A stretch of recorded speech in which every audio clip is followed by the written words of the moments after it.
Hello, everyone, and welcome back to Nightmare Narratives. I can picture some of you already in bed, maybe some of you just getting home from work. Wherever you are, whatever time it is, I'm glad you're here. If this helps you relax or sleep, please like and subscribe. It means a lot. Now let's get you comfortable, and I'll tell you tonight's story.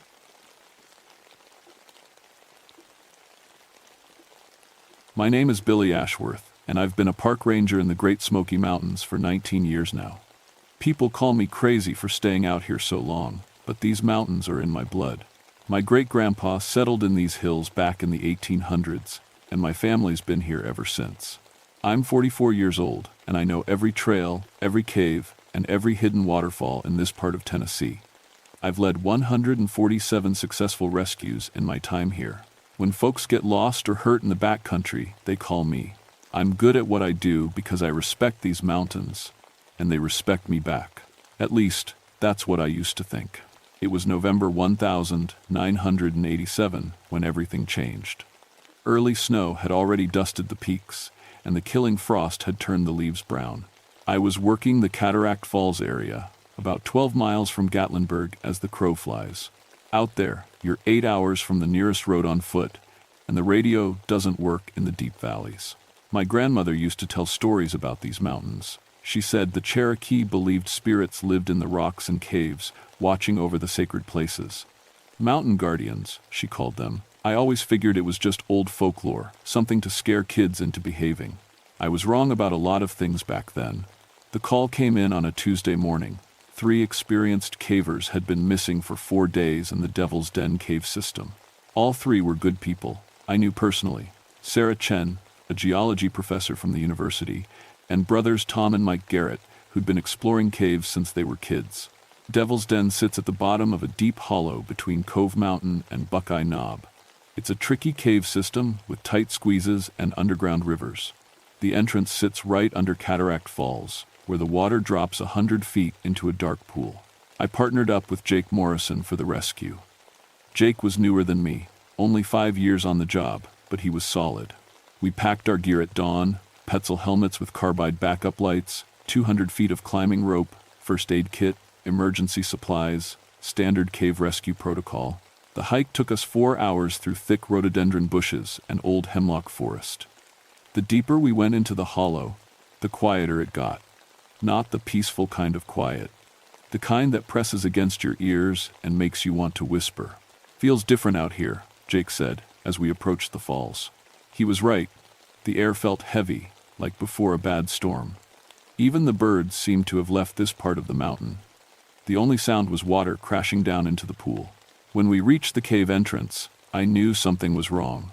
The opening was partially blocked with massive stones, boulders that would take heavy equipment to move. But here's the weird part. They were stacked from the inside, like someone had tried to seal the cave from within. "Sarah and the Garrett boys are strong," Jake said. "But they couldn't move rocks this big." I knelt down to examine the stones. They were limestone, probably from deeper in the cave system, but how they got here made no sense. "Maybe a rockfall," I said, though I didn't believe it. We squeezed through the gap between the boulders and dropped down into the cave.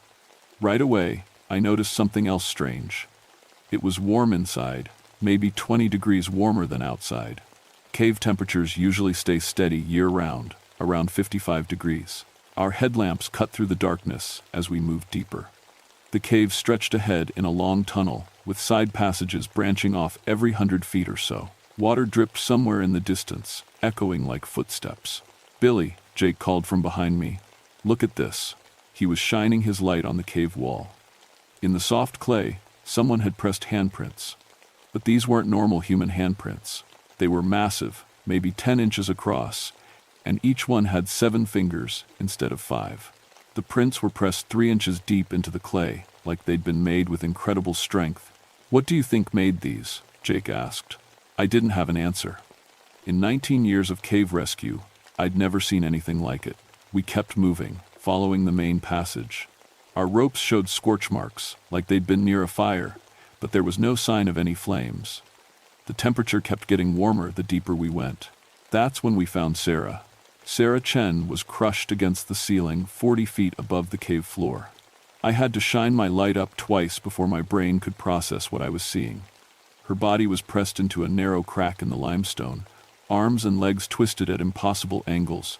There was no way she could have climbed up there, and no way she could have fallen and ended up in that position. "How did she get up there?" Jake whispered. "I don't know," my voice echoed strangely in the cave. "I don't know how that's even possible." We spent an hour trying to figure out how to get her down. The ceiling was too high for our rope, and the rock face was smooth as glass.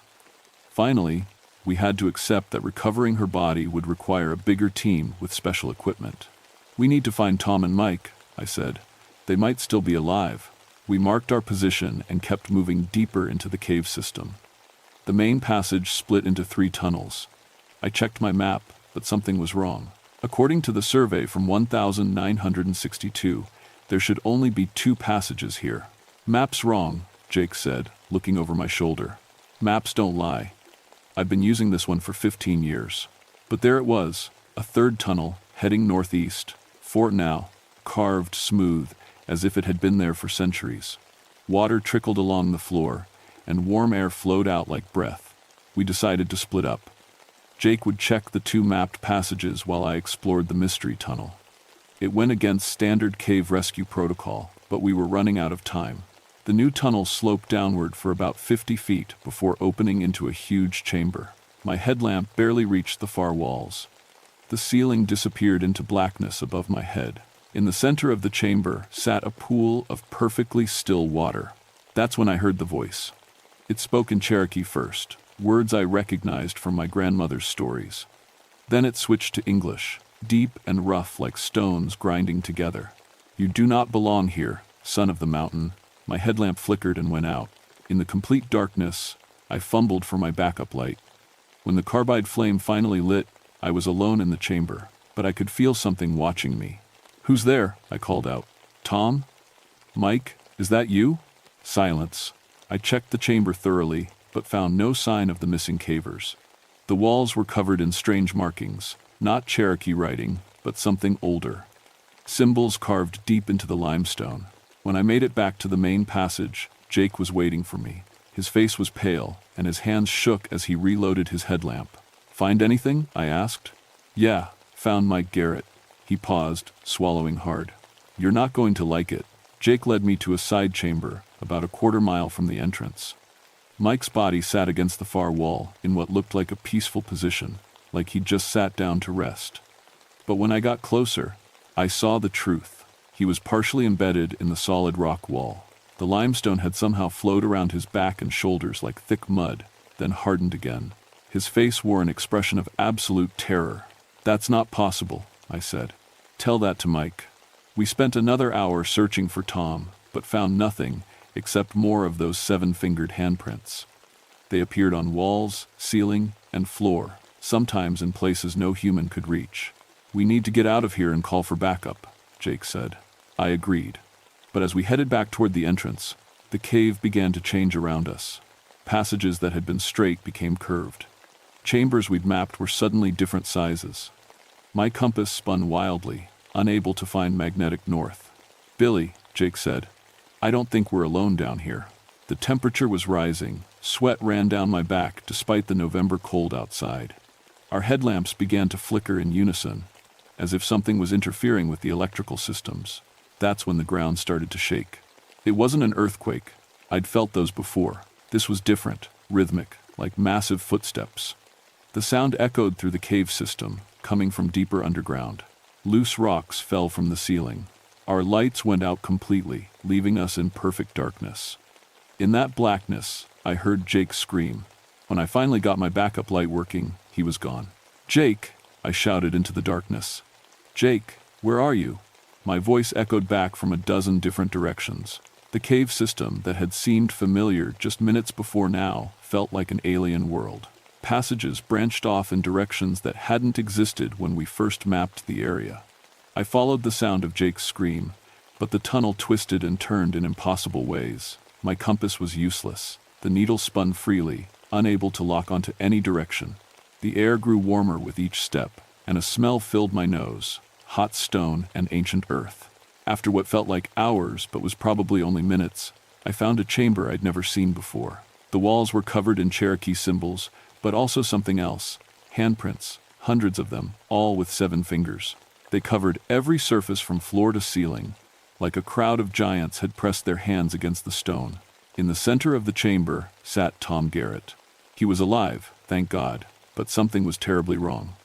Tom sat cross-legged on the cave floor, staring at the wall in front of him. His headlamp was dead, but he didn't seem to notice the darkness. "Tom," I called softly, "it's Billy Ashworth. I'm here to get you out." He didn't respond. I moved closer, shining my light on his face.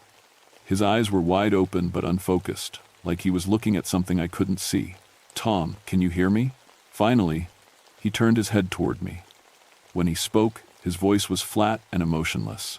"It's been waiting," he said, "waiting for so long. The mountain is angry, Billy. We went too deep. We saw things we weren't supposed to see." "What things? What did you see?" "The keeper, the one who guards the sacred places." Tom's voice got quieter. "It showed me Sarah and Mike. It showed me what happens to people who don't respect the old ways." I knelt beside him, checking for injuries. He seemed physically fine, but his mind was somewhere else entirely. "Tom, we need to leave, right now." "Can you walk?" "You can't leave," he said. "It won't let you. Once you've seen the keeper, you're part of its domain." As if summoned by his words, the cave began to change again. The walls started to glow with a faint red light, like coals in a dying fire. The temperature rose another 10 degrees.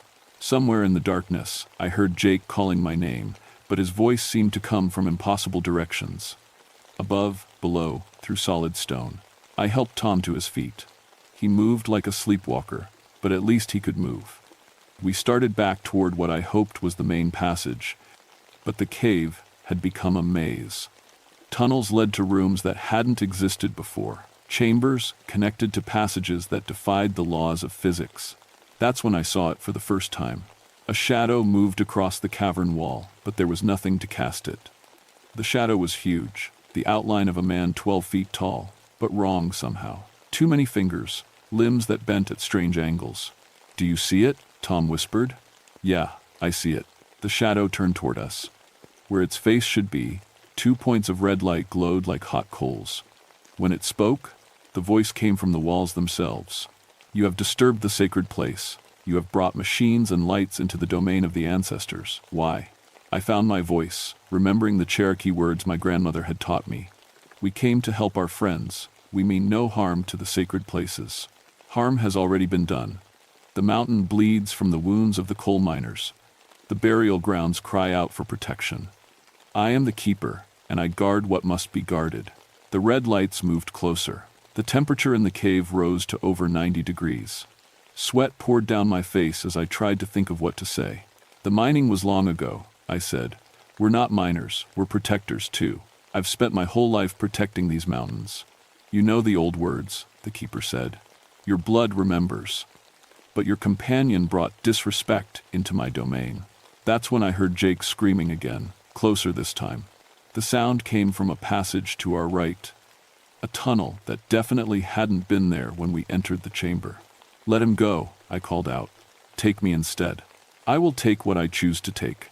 The shadow on the wall began to move.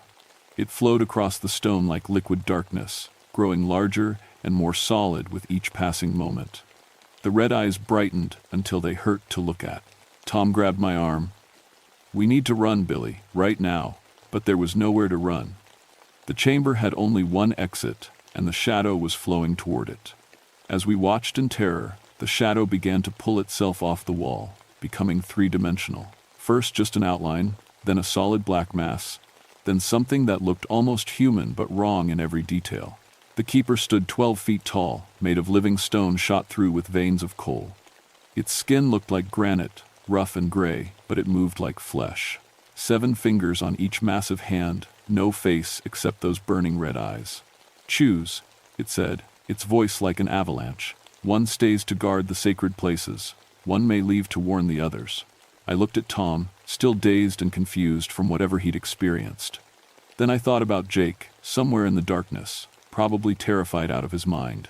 "I'll stay," I said. The keeper tilted its massive head. "You would give your life for theirs?" "If that's what it takes." For a long moment, the only sound was dripping water and the distant echo of Jake's cries. Then the keeper spoke again. "Your grandmother taught you well, son of the mountain. But the choice is not yours to make." The keeper moved toward the tunnel where Jake's screams echoed from the walls. Each step shook the entire cave system, sending rocks tumbling from the ceiling. I grabbed Tom's arm and followed, knowing I couldn't abandon my partner even if it meant facing this ancient guardian. The tunnel led to another chamber, this one massive beyond belief. Our lights couldn't reach the ceiling or the far walls. In the center, Jake hung suspended 20 feet above the ground, held in place by what looked like living stone. Tendrils of rock had grown from the cave floor to wrap around his arms and legs. "Billy," he screamed when he saw us. "Help me, this thing is crazy." The keeper emerged from the tunnel behind us, its form now fully solid. Up close, I could see the details that made my stomach turn. Its stone skin was covered in ancient Cherokee symbols, carved so deep they looked like scars. The coal veins running through its body pulsed with red light like a heartbeat. "This one showed no respect," the keeper said, gesturing toward Jake. "He mocked the sacred symbols. He defiled the burial chamber with his presence." "I didn't know," Jake shouted. "Nobody told me this was a burial ground." Ignorance is no excuse for disrespect. I stepped forward, trying to put myself between the keeper and Jake. "Please. He's young and stupid, but he's not evil. Let me teach him the proper ways." The keeper's red eyes fixed on me. "You speak the old tongue. You understand the sacred obligations. But can you answer for his actions?" Behind me, Tom was muttering in a voice barely above a whisper. "The burial mounds. We found the burial mounds. That's where it started." Mike wanted to take pictures. My blood ran cold. If they'd disturbed actual Cherokee graves, this was worse than I'd thought. The Cherokee considered their burial grounds to be among the most sacred places on earth. Disturbing them was an unforgivable sin. "Show me," I said. The keeper gestured, and the chamber began to change. The walls flowed like water, reshaping themselves. When they stopped moving, we were in a different place entirely. A vast underground cavern filled with ancient stone mounds. Each mound was maybe 6 feet long and 3 feet high, covered in symbols that hurt to look at. There were dozens of them, arranged in perfect circles around a central fire pit that still glowed with red coals after centuries. This was a Cherokee burial chamber, untouched since before the white man came to these mountains, and it had been vandalized. Modern equipment lay scattered around the sacred space: cameras, sample containers, measurement tools. Someone had dug into one of the burial mounds, leaving a gaping hole in its side. Bones were visible in the disturbed earth. "Mike wanted to document it," Tom said, his voice hollow. "Said it would be the archaeological find of the century." Sarah tried to stop him, but he wouldn't listen. The keeper's form grew brighter, the red light in its coal veins pulsing faster. "For 1,000 years, I have protected this place. The Cherokee elders charged me with keeping the ancestors safe from those who would disturb their rest." I understood now. This wasn't just some mountain spirit from my grandmother's stories. This was a guardian, created by the Cherokee to protect their most sacred sites. Mike Garrett had committed the worst possible violation, and now the keeper was making them all pay. "What do you want?" I asked. "What would make this right?" "The disturbance must be repaired. The sacred objects must be returned to their proper places, and the violators must answer for their crimes. Mike and Sarah are already dead. The third one remains." The keeper pointed at Jake, still suspended in the stone tendrils. "He participated in the desecration." "No," Jake screamed. "I didn't touch anything. I just took pictures." "Pictures steal the spirit," the keeper said. "This is known." I looked around the burial chamber, thinking fast. My grandmother had taught me some Cherokee traditions, but I was far from an expert. Still, I had to try something. "What if we fixed what was broken?" I said. "What if we restored the burial mound and held a proper ceremony for the ancestors who were disturbed?" The keeper considered this. "You would know the proper words?" "I would learn them. I would find Cherokee elders to teach me. And the photographs, the stolen images?" I looked at Jake. "The film gets destroyed. All of it. Everything they documented down here gets forgotten." "Billy, you can't be serious," Jake said. "This is the discovery of a lifetime." "Shut up, Jake. This isn't about discovery. This is about respect." The keeper moved closer to Jake. its massive stone fingers reaching toward him. The choice is made. The violator will remain to guard what he has profaned. Wait. I stepped between them. There's another way. Cherokee law allows for substitution, doesn't it? Someone else can take responsibility for his actions. You would take his burden, if you'll accept it. The chamber fell silent, except for the sound of dripping water and Jake's panicked breathing. The keeper studied me with those burning red eyes. Your grandmother was Ayanna Ashworth, it said finally. I was startled. How do you know that? She spoke with me, long ago. When the coal miners came in the 1,890 seconds, she helped me seal their tunnels to protect the burial grounds. My mind reeled. My grandmother had known about the keeper. She'd actually spoken with this ancient guardian. She promised that her family would remember the old ways, the keeper continued. Are you prepared to honor that promise? I thought about everything I'd learned in these caves, about the importance of sacred places and the responsibility to protect them, about the Cherokee who had lived and died in these mountains long before my family arrived. Yes, I said, I'm prepared. The keeper released Jake, who fell to the cave floor gasping. Then it turned back to me. The sacred places will be your responsibility now. You will guard them as I have guarded them. You will learn the proper ceremonies and teach others to respect the old ways. And Jake, Tom, they go free. They will carry the memory of what they have seen. That burden is punishment enough. The red light in the keeper's coal veins began to fade. Its massive form started to blur around the edges. When others come seeking to disturb the sacred places, you will stop them. When developers wish to build on Cherokee graves, you will oppose them. When archaeologists wish to dig up the ancestors, you will turn them away. I understand. Do you? The keeper's voice was growing fainter. This is not a burden you can abandon. The mountains will watch you. I will watch you. If you fail in your obligation, you will answer for it. The stone guardian was becoming transparent now, merging back into the cave walls. As it faded, its final words echoed through the chamber. Remember the old ways, son of the mountain. Remember why the sacred places must be protected. And then we were alone. It took us 6 hours to find our way out of the cave system. Jake and Tom barely spoke during the hike back to civilization. When we finally reached the ranger station, I told my supervisor that the cave had suffered a major rockfall and was too unstable for rescue operations. Sarah and Mike's bodies were never recovered. The official report listed them as victims of a caving accident. Devil's Den cave system was permanently closed to the public, with steel grates installed over all known entrances. The area was declared geologically unstable and off-limits to all recreational activities. That was 6 months ago. Since then, I've spent every spare moment learning Cherokee traditions. I found elders who were willing to teach me the proper ceremonies for honoring the ancestors. I learned the songs and prayers that my grandmother had tried to teach me when I was too young to understand their importance. Tom Garrett left Tennessee a week after our experience in the cave. Last I heard, he was working as a librarian in Oregon, about as far from underground spaces as you can get. He still won't talk about what happened to us down there. Jake stayed with the Park Service, but he transferred to a different district. He destroyed all the photographs from our rescue mission, along with his personal camera equipment. Sometimes I catch him staring at the mountains with a haunted expression, like he's waiting for something to emerge from the stone. As for me, I've become something of an expert on Cherokee sacred sites in the Smoky Mountains. Officially, I'm just a ranger with an interest in local history. Unofficially, I'm the guardian the keeper made me become. 3 times this year, I've had to turn away people who wanted to explore the restricted areas. Twice, they were amateur archaeologists looking for artifact sites. Once it was a development company that wanted to survey the hollow for a potential resort project. I didn't have to threaten them or file official reports. I just told them the stories my grandmother had told me. Stories about mountain spirits who protect the sacred places. Stories about what happens to people who don't respect the old ways. Most of them listened. The ones who didn't found their equipment mysteriously malfunctioning. Compasses spinning wildly. GPS devices showing impossible readings. Camera batteries dying despite being fully charged. The mountains have ways of protecting themselves.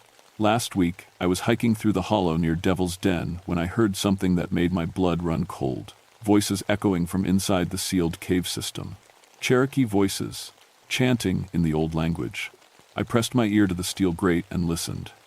The chanting was ceremonial, peaceful. It sounded like a blessing being given, or a prayer of thanksgiving. I think the ancestors are resting easier now. My grandmother used to say that every mountain has its guardian, every sacred place has its keeper. She was right about that, just like she was right about so many other things I was too stubborn to believe.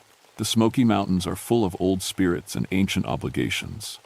Most people who visit never encounter them, never realize they're walking through places that have been sacred for 1,000 years. They see beautiful views and hiking trails, not burial grounds and ceremonial sites. But the guardians are still here, waiting in the stone and shadow, watching to make sure the sacred places stay sacred. And now I'm watching too. Sometimes, on quiet nights, when the wind is still and the forest is silent, I can feel the keeper moving through the underground passages. Not hunting, not angry anymore, just making sure everything is as it should be. I keep my promise to honor the old ways. I protect the sacred places from those who would disturb them. I remember the stories my grandmother told, and I make sure they don't die with me, because some things are more important than discovery or progress or profit. Some places are meant to be left alone, protected by those who understand their true value. The keeper taught me that, and now I teach it to others, one way or another. The mountains remember everything, and they never forget.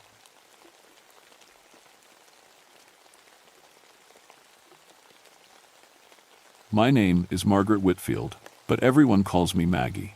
I've been a forest ranger here in Virginia's Jefferson National Forest for 15 years now. And before that, I was a veterinarian for 8 years.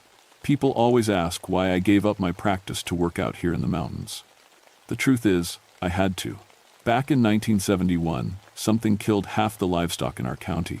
Cows, horses, sheep, all found with their throats torn out. The farmers blamed wolves, but I knew better. I'd seen wolf kills before. This was different. Clean. Too clean. Like whatever did it knew exactly where to bite.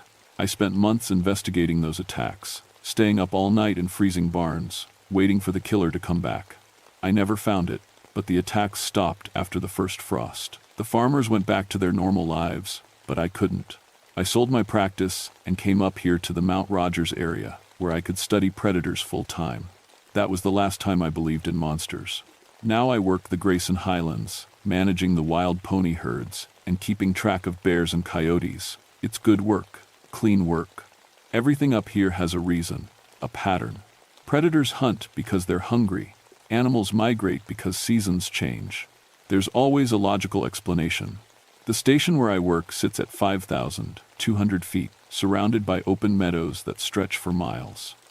In October, when the leaves turn red and gold, it's the most beautiful place on earth. The wild ponies graze between ancient boulders that have been here since before people walked these mountains. On clear nights, you can see stars you never knew existed. I love the isolation. The nearest ranger station is 2 hours away by mountain roads, and that's if the weather's good. Most of the time, it's just me, the ponies, and whatever wildlife wanders through. I've got my radio for emergencies, but I rarely need it. People in town still tell stories about these highlands. Old folks talk about the vampire beast that used to hunt up here in the 1,920 seconds. They say it could drain a full-grown horse in minutes, leaving nothing but a dried husk. Kids dare each other to camp up here during the full moon. Tourists come looking for ghost stories. I've heard every tale they tell, and I've investigated every one. In 15 years, I've found logical explanations for 200 livestock kills. Wild dogs, coyotes, the occasional black bear. Sometimes people just don't want to admit their prize bull died of old age or disease. But I'll say this, October is different up here. The air gets thin and cold, and sometimes the wind carries sounds that don't quite make sense. Animals act strange during harvest moon time. Even the ponies, who aren't afraid of anything, tend to bunch up tight at night. Still, I've never seen anything I couldn't explain. Not until 3 days ago. I was doing my evening rounds when I found them. 12 wild ponies, all dead, arranged in a perfect circle around one of the old stone formations. At first, I thought it might be lightning. We'd had storms the night before, but there were no burn marks, no signs of struggle. Each pony had 2 small puncture wounds in its neck, right at the jugular. That was it. No other trauma anywhere on their bodies. No missing flesh, no claw marks, nothing eaten. They just looked like they were sleeping, except they were completely drained of blood. I've been a veterinarian and a ranger for 23 years. I've seen animals killed by every predator that lives in these mountains. I know what wolf kills look like, what bear attacks do to a body, how wild dogs tear at their prey. This wasn't any of those things. I called Dr. Samuel Hayes, the state veterinarian, and asked him to come up first thing in the morning. Sam's been doing this work longer than I have, and he's seen things that would make most people quit the job. If anyone could explain what happened to those ponies, it would be him.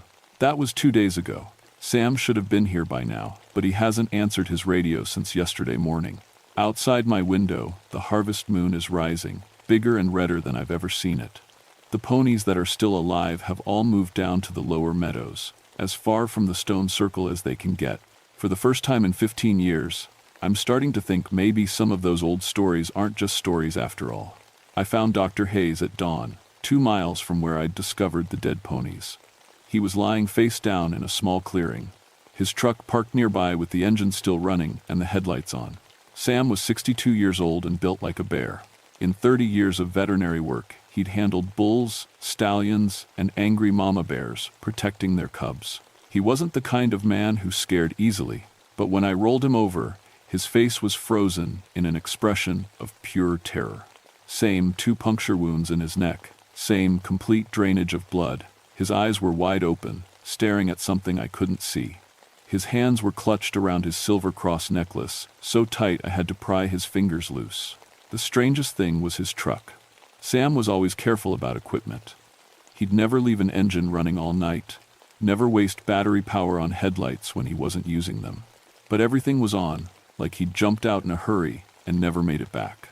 I spent an hour going over the scene with my camera and evidence kit. The ground around Sam's body was torn up, like something had dragged him 20 feet from his truck. But there were no animal tracks, no human footprints either, just these strange marks in the dirt that looked almost like paw prints, but wrong. Too big for any cat that lived in these mountains, and they seemed to shift shape as I followed them. In one spot, they looked like bare human feet. 10 yards later, they were definitely cat paws with claws extended. I bagged samples of everything I could find and loaded Sam's body into my truck. The radio crackled to life as I was covering him with a tarp. Mount Rogers Base, this is State Police Dispatch. We have a possible missing persons report. Doctor, Samuel Hayes failed to return home last night. Dispatch, this is Ranger Whitfield at Mount Rogers. I have Dr. Hayes here. I stopped, staring down at Sam's peaceful face. How do you explain something that makes no sense? He's deceased. Looks like an animal attack. Copy that, Ranger Whitfield. We'll send an investigation team. Negative on that, dispatch. Roads are too rough for regular vehicles. I'll bring him down myself. The truth was, I didn't want anyone else up here until I figured out what was happening. State police would ask questions I couldn't answer. They'd want explanations I didn't have. I drove Sam's body down to the medical examiner in town, then came straight back. Something was hunting in my mountains, and I intended to find it before it killed again. That afternoon, I hiked out to the stone circle where the ponies died. In daylight, the formation looked different than I remembered. The stones were arranged in a perfect spiral, each one carved with symbols I'd never noticed before. The grass inside the circle was dead, burnt black like acid had been poured on it. I was taking pictures when I heard the sound. It started as a low hum, almost below hearing. Then it grew into something like singing, but not quite human. The melody was beautiful and terrible at the same time, like a lullaby someone might sing to coax a child into dark water. The sound was coming from the trees at the edge of the meadow. I grabbed my binoculars and scanned the tree line, but saw nothing, just shadows and branches moving in the afternoon breeze. Then the singing stopped, and something moved. At first, I thought it was just a trick of light through the leaves. But as I watched, 2 red dots appeared in the darkness between the trees. They were too high up to be animal eyes, maybe 8 feet off the ground, and they glowed like embers in a fire. I kept my binoculars steady and watched those red lights for 10 minutes. They never moved, never blinked. Just stared back at me across the meadow with an intelligence that made my skin crawl. When I finally lowered the binoculars to wipe the sweat from my hands, the lights were gone. I spent the rest of the afternoon setting up motion cameras around the stone circle and the surrounding trees. If something was hunting in this area, I was going to get proof. Real evidence that would hold up to scientific investigation. By sunset, I had 12 cameras positioned in a grid pattern covering half a square mile. Each one was loaded with high-speed film and infrared flash units. Whatever was out there, I'd have pictures of it by morning. I was hiking back to my truck when I heard the ponies. They were screaming, not whinnying or neighing like horses do when they're frightened, screaming like people in pain, voices breaking with terror. I ran toward the sound, crashing through brush and jumping over fallen logs. The screaming got louder, more desperate. Then, suddenly, it stopped. I found them in a clearing I'd never seen before, though I'd hiked these trails 100 times. 7 ponies, all down, all drained. They were still warm. But that wasn't the worst part. The worst part was the tracks around the bodies. Human footprints that changed to cat paws in mid-stride. I followed them to a large oak tree at the edge of the clearing. The bark was shredded 8 feet up the trunk, like something with very long claws had climbed it fast. At the base of the tree, pressed deep into the soft earth, was a single perfect handprint. A human handprint with claw marks where the fingertips should be. I looked up into the branches above me, my heart pounding so hard I could hear it in my ears. Something looked back. For just a moment, I saw a shape crouched on a thick branch 20 feet above my head. Human but wrong, too tall and lean, with eyes that reflected the last light of sunset like mirrors. Then it was gone, moving through the treetops faster than anything that size should be able to move. I ran back to my truck and radioed for backup. State Trooper Jennifer Walsh arrived the next morning with a face like granite and 40 years of police work behind her. She'd seen everything from murder scenes to meth labs, and nothing much surprised her anymore. Until she saw the latest pony kill site. "Maggie, what the hell happened here?" She was standing in the clearing, looking at the 7 drained carcasses arranged in a neat line. "This doesn't look like any animal attack I've ever seen." I handed her my evidence folder, photos, soil samples, plaster casts of the strange tracks. "See for yourself. Whatever did this is big, smart, and careful.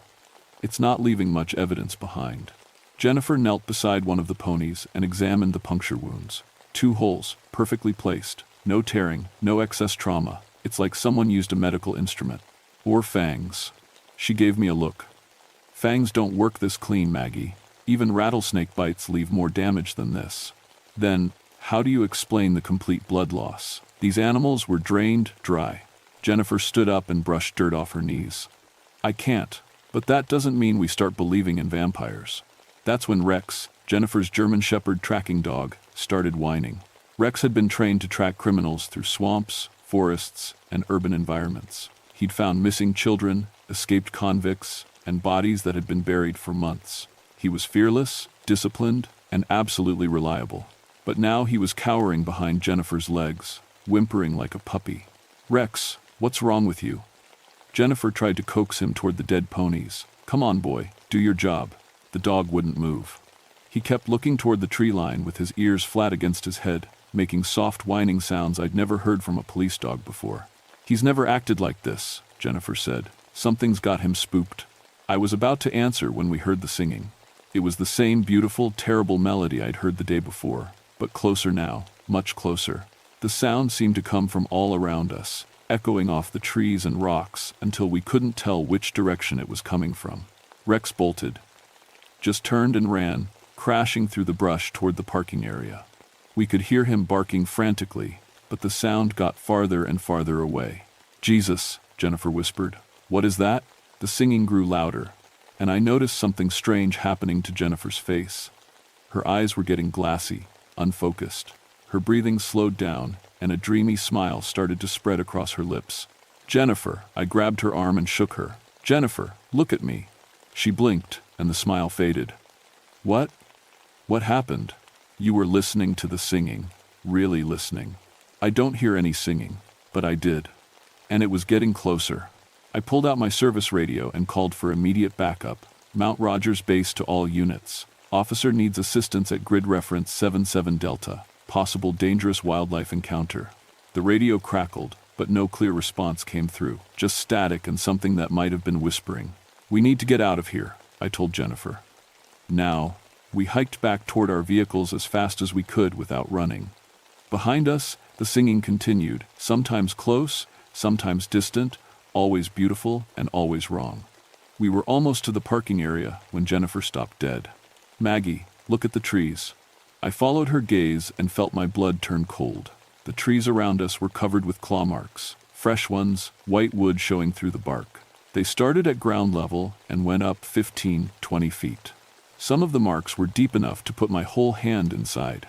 "No bear did this," Jennifer said. "Bears don't climb that high, and they don't have claws this big. Look at the pattern." I pointed to a massive oak tree that had been completely shredded. "It's not random. See how the marks form symbols?" The claw marks did look deliberate. Almost like writing, if writing could be made with 4-inch claws. The symbols were repeated on tree after tree, forming a message we couldn't read. That's when the missing hiker's tent showed up. We found it hung in the branches of a tall pine, 30 feet off the ground. The tent was shredded but still recognizable, bright blue with yellow trim. The same one described in the missing persons report from 3 days ago. "How did it get up there?" Jennifer asked. "Something put it there. Something that can climb very well." Inside the torn tent, caught on the aluminum frame, was a piece of human clothing, a flannel shirt with dark stains that could have been blood. Jennifer pulled out her radio. "This is Unit 77 calling search and rescue. We need a team at Mount Rogers immediately.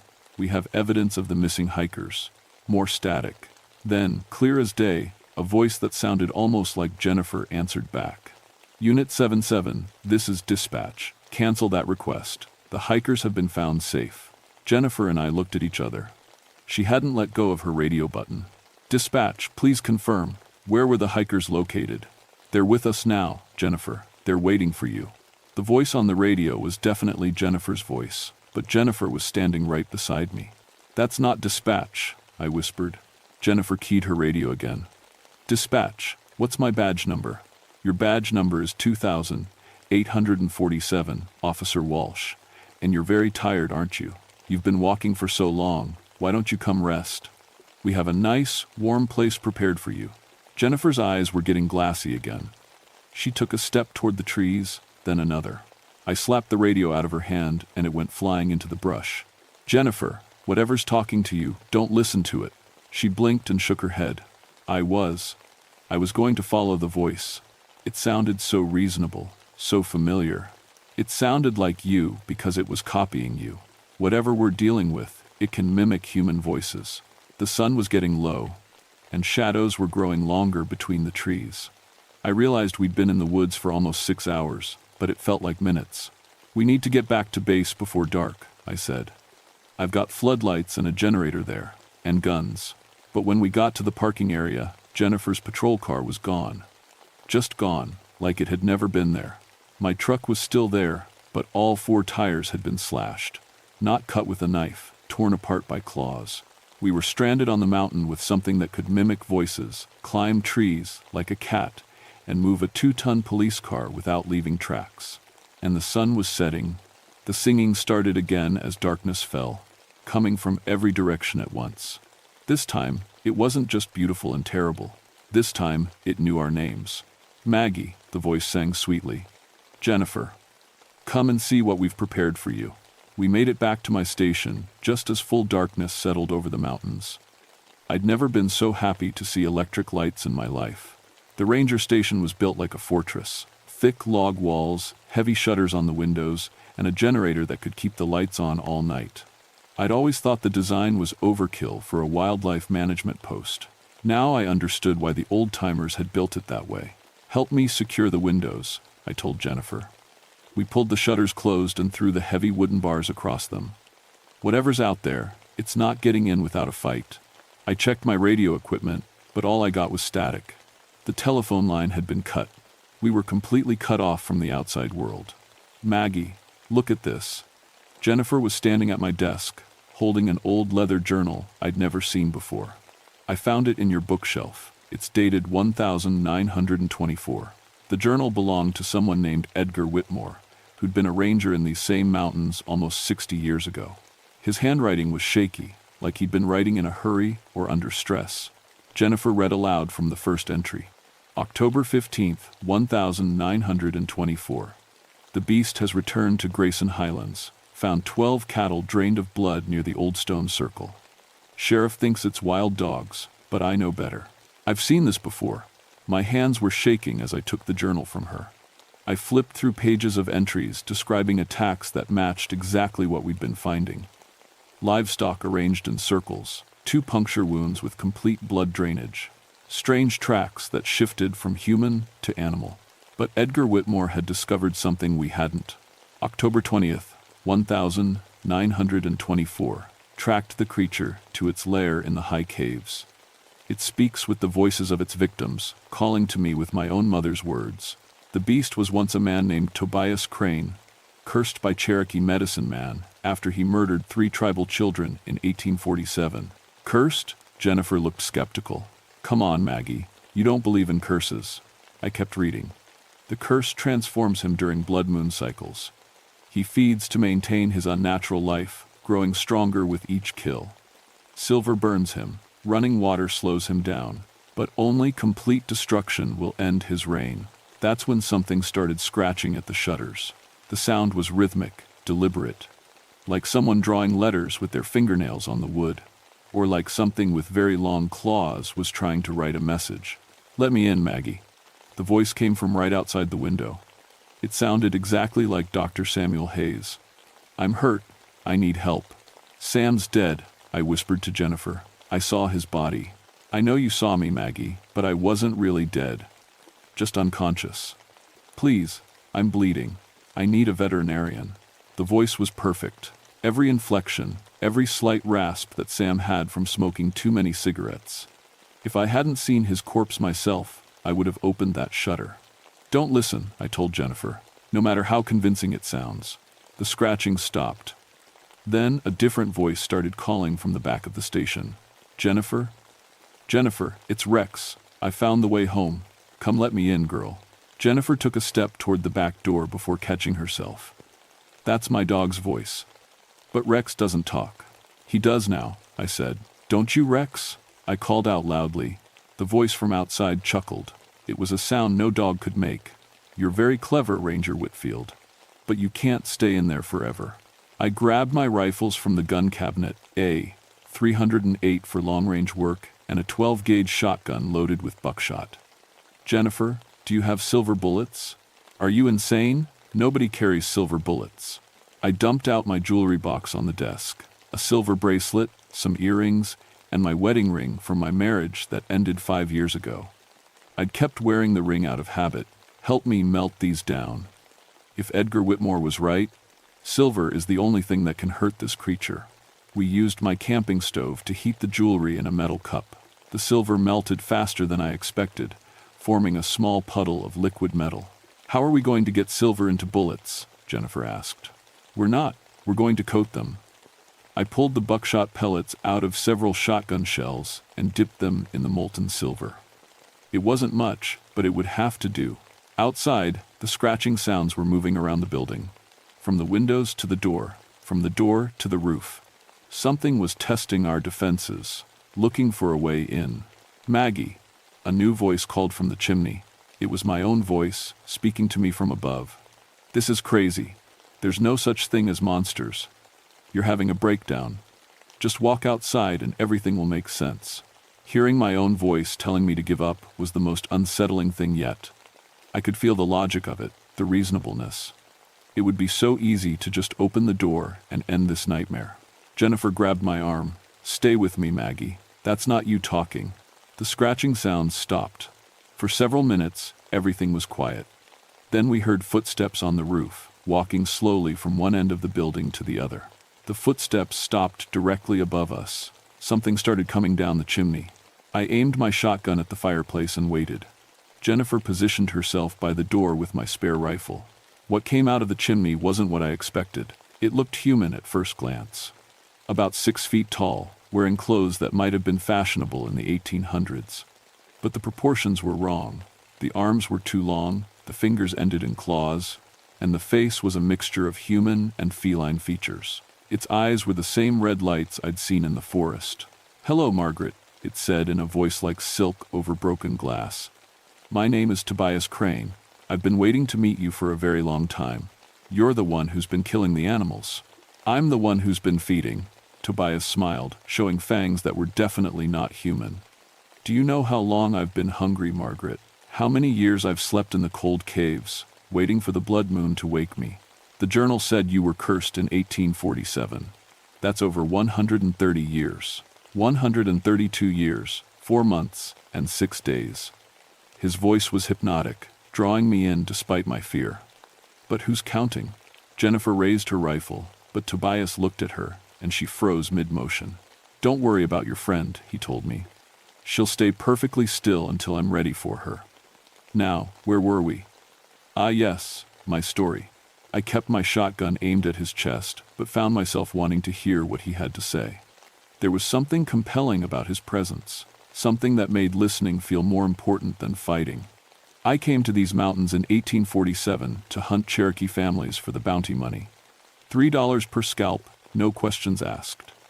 It was good work until I made a mistake. You killed children. I killed 3 Cherokee children who were picking berries near the stone circle. But one of them was the granddaughter of a powerful medicine man. He placed a curse on me that night. I would live forever, but only by drinking the blood of innocents. Tobias moved closer, and I could smell something like copper and decay coming off him. At first I thought it was a blessing. Eternal life, superhuman strength, the ability to take any form I chose. But the hunger, Margaret, the hunger never stops. So you feed during blood moons. When the moon is full and red, I wake, I feed, and then I sleep again until the next cycle. He gestured toward Jennifer, who was still frozen in place. Your friend will make an excellent meal, young, healthy, full of life. That broke the spell. I pulled the trigger. The silver-coated buckshot hit Tobias' center mass, and he screamed, a sound like metal tearing that made my teeth ache. Where the silver touched him, his flesh smoked and burned. But he didn't go down. Instead, he changed. His human appearance melted away, revealing something that was part man, part mountain lion, and part nightmare. He grew another foot taller, his muscles bulged with unnatural strength, and his claws extended to the length of kitchen knives. You've just made me very angry, Margaret. What happened next was the longest 5 minutes of my life. Tobias came at me with inhuman speed, but the silver had slowed him down just enough. I managed to dodge his first swipe and hit him with another blast from my shotgun. This time, the silver-coated pellets took off part of his left arm. He howled and retreated to the far side of the room, black blood streaming from his wounds. You can't kill me, he snarled. I've survived for over a century. I'll survive this too. Maybe, I said, reloading with my last silver-coated shells, but it's going to hurt the whole time. Jennifer suddenly snapped out of her trance and opened fire with the rifle. Regular bullets wouldn't kill Tobias, but they staggered him, keeping him off balance while I lined up another shot. I put the third blast right in his face. Tobias fell backward through my front door, tearing it clean off its hinges. I followed him outside, Jennifer right behind me. He was lying in the dirt, most of his head missing, but still moving, still trying to regenerate. The journal said complete destruction, Jennifer panted. How do we destroy something that won't die? I looked around desperately and saw my truck. The gas tank had been ruptured when he'd slashed the tires, and fuel was pooled all over the ground. Fire, I said. We burn everything. I grabbed a flare from my emergency kit and lit it. Tobias saw what I was planning and tried to crawl away, but the silver had done too much damage. He could barely move. Wait, he gasped, his voice barely human now. I can tell you things. Secrets about these mountains. About others like me. Maybe next lifetime, I said, and threw the flare. The gasoline ignited instantly, creating a column of fire that lit up the whole mountainside. Tobias screamed one last time, then crumbled to ash faster than seemed possible. Within minutes, there was nothing left but a scorch mark on the ground and the smell of sulfur in the air. Jennifer and I sat on my front steps and watched the fire die down. Neither of us spoke for a long time. What do we put in our report? She finally asked. Gas leak explosion, I said. Destroyed the station and all evidence. Dr. Hayes died in a hiking accident. The missing campers were found safe in another state. And the ponies? Poisoned water source. Happens sometimes after heavy rains wash chemicals down from old mining sites. Jennifer nodded slowly. Think anyone will believe it? People believe what makes sense to them. Nobody wants to hear about monsters. The sun was coming up over the mountains, and I could hear normal forest sounds returning. Birds singing, squirrels chattering, the distant whinny of ponies in the lower meadows. But I also heard something else. Jennifer's dog, Rex, barking from somewhere down the mountain. He'd apparently survived his panic and was trying to find his way back to us. What about next month? Jennifer asked. The journal said he feeds during blood moon cycles. If we killed him, does that mean it's over? I showed her the last entry in Edgar Whitmore's journal. October 31st, 1924. Destroyed the beast with silver and fire. The Cherokee medicine man told me this would end the curse. But he also warned me that evil like this never truly dies. It just sleeps until someone awakens it again. So we're not done. We're done with Tobias Crane. But the old stories mention other creatures in these mountains. Things that wake up during certain moon phases, or when blood is spilled on the stone circles, or when people go missing in the deep caves. I closed the journal and tucked it into my jacket. I'm putting in for a transfer. You should too. Find a nice quiet job in a city somewhere, where the worst thing you have to worry about is regular human criminals. Jennifer stood up and brushed ash off her uniform. What about you? Are you really leaving? I looked out over the Grayson Highlands, where the morning mist was rising from the meadows, and the wild ponies were coming back to graze. It was still the most beautiful place on earth. It was also the most dangerous. Someone has to watch, I said. Someone has to be ready for whatever wakes up next. 3 weeks later, I got my new assignment, a promotion to Regional Supervisor for Supernatural Wildlife Management. It's not an official title, of course. Officially, I investigate unusual predator behavior and wildlife disease patterns. Unofficially, I keep track of the old stories. I maintain a network of rangers, veterinarians, and local residents who know what to look for. When something that shouldn't exist starts leaving evidence that can't be explained, they call me. The phone rings more often than you'd think. Last week, I got a report from Kentucky about livestock found drained of blood near an abandoned coal mine. 2 weeks ago, a ranger in Tennessee sent me photos of tracks that changed from human to wolf in mid-stride. And yesterday, Jennifer called to tell me that 3 hikers had gone missing in the North Carolina mountains during the new moon. Their camp was found arranged in a perfect circle around an ancient stone formation. I've learned to sleep with silver jewelry on, and I keep a bag packed with emergency supplies. Flares, motion cameras, silver-coated ammunition, and Edgar Whitmore's journal. Because Tobias Crane was just the beginning. The Appalachian mountains are full of old stories, old curses, and old hungers that wait in the dark places for someone foolish enough to wake them up. My job is to make sure they stay sleeping. Most of the time, I've created Blood Moon Harvest, a 4,950-word horror story following your detailed prompt requirements. The story is structured in 5 parts, following the specified word counts and timing, uses simple, accessible language, and tells the complete narrative of Forest Ranger Maggie Whitfield's encounter with a supernatural predator in Virginia's mountains.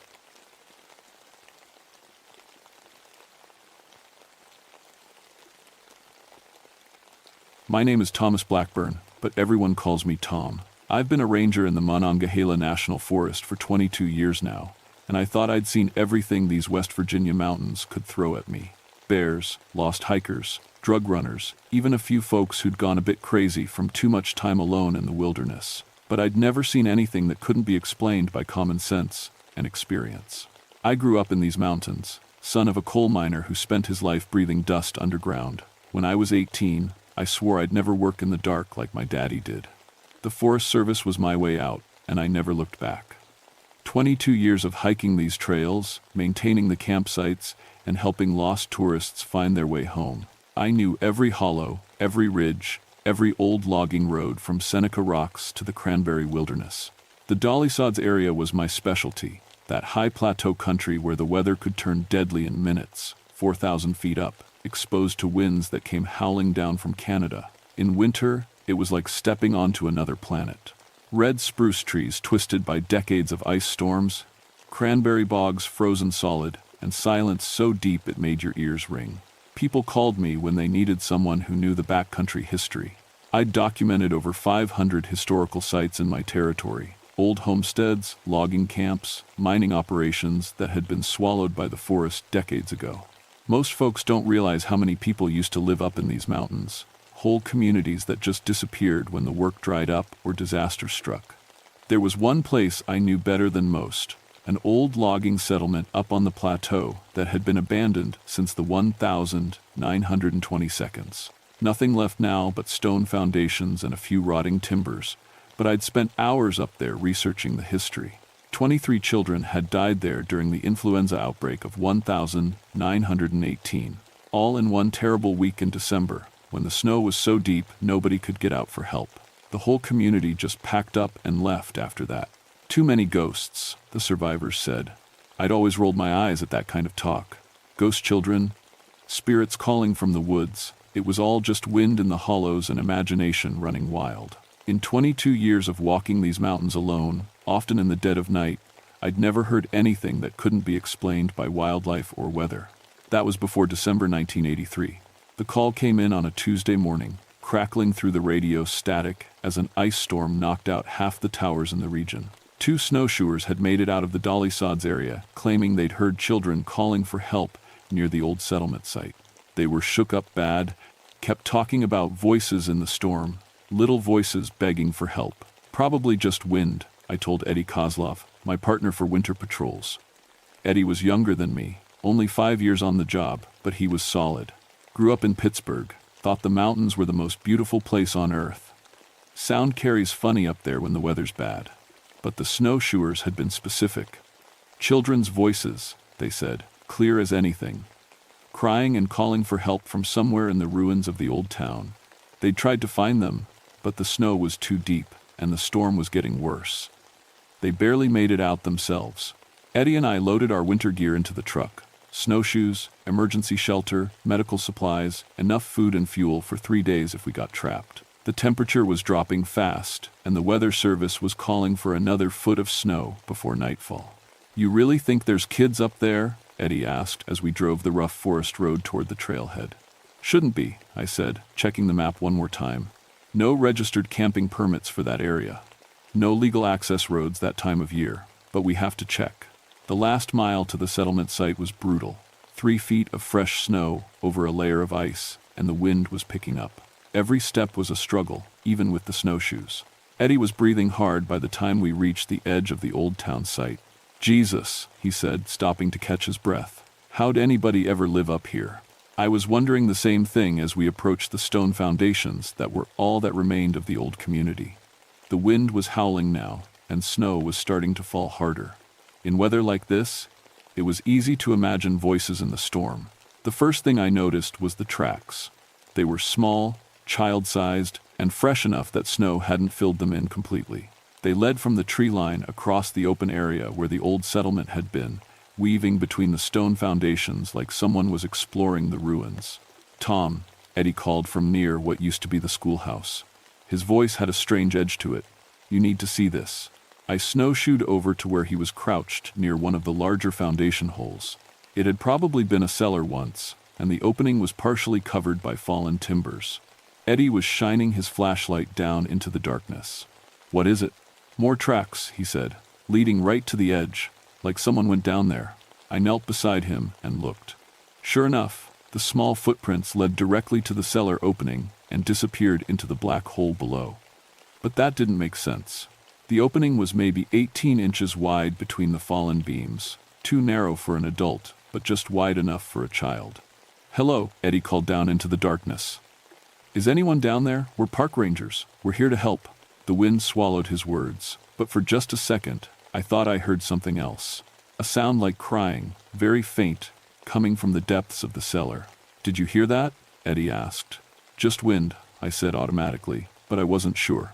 Let's check the other foundations. We found more tracks around every building site. Always the same size, always child-sized, leading to and from the ruins like kids had been playing there. But the snow was still falling, and these tracks were sharp and clear. They had to be fresh, made within the last few hours. This doesn't make sense, Eddie muttered, following one set of prints that led from the old church foundation to what might have been a general store. How would kids even get up here? It's 15 miles from the nearest road. I was thinking the same thing, but I didn't like the other possibilities that were starting to form in my mind. Lost kids in weather like this would be dead by morning. And if they'd fallen into one of those cellars, we need to check every foundation, I said. If there really are children up here, they're in serious trouble. The snow was getting heavier, and the temperature was dropping fast. According to my thermometer, it was already down to -15, and that was before the wind chill. We worked methodically, checking each foundation hole, calling down into the darkness. Most were partially filled with debris and decades of fallen leaves, but a few were deep enough to hide someone. At the fourth foundation, we got an answer. "Help us," came a small voice from the darkness below. "Please help us. We're so cold." Eddie and I looked at each other. The voice was definitely real. Definitely a child. A girl, maybe 8 or 9 years old. "We're coming," Eddie shouted down. He was already taking off his pack, pulling out rope and emergency gear. "How many of you are down there?" "All of us," came the reply, so faint we had to strain to hear it. "We're all so cold. Please don't leave us." All of them. How many was that? And how had children ended up trapped in a cellar in the middle of nowhere during a blizzard? Eddie tied the rope around his waist and prepared to rappel down into the foundation hole. It was about 10 feet deep, with stone walls that were slick with ice. "Be careful," I said, but I was already checking my own gear. For if there were multiple children down there, we were going to need all the help we could get. Eddie disappeared into the darkness, his flashlight beam dancing off the walls. I could hear him moving around down there, talking to the children in the calm, reassuring voice we'd been trained to use in emergencies. "I can't see them," his voice echoed up from below. "But I can hear them. They sound really weak." I knelt at the edge of the hole. "How many?" "I don't know. They keep moving." "Jesus, it's cold down here. My thermometer is reading -80. That can't be right." -80? That was impossible. Even in the worst weather, it wouldn't be that cold in a sheltered cellar. I checked my own thermometer again. Still -15. "Eddie, you need to get out of there. Something's wrong." But Eddie wasn't listening. He was talking to the children, trying to locate them in the darkness. I could hear his voice getting excited. "I found something," he called up. "There's clothing down here. Old clothing. Really old." "What kind of clothing?" "Like historical old. Wool coats, button-up shoes, the kind of stuff you see in museums." His voice was getting strange, tight with something that might have been fear. "Tom, this clothing, it's perfectly preserved. Like it was just put here yesterday." I felt ice in my stomach that had nothing to do with the weather. "Eddie, come up now." "Wait, there's something else." His voice was barely audible now. "Tom, there are names sewn into these clothes. Mary Catherine Morrison, age 7. James Patrick Kelly, age 9. Sarah Elizabeth." He stopped talking suddenly. "Eddie, Eddie, answer me." The silence stretched for what felt like hours, but was probably only seconds. Then Eddie's voice came up from the cellar, high and scared. "Tom, I can see them now. They're right here in front of me. But something's wrong. Something's really wrong." "What do you mean something's wrong?"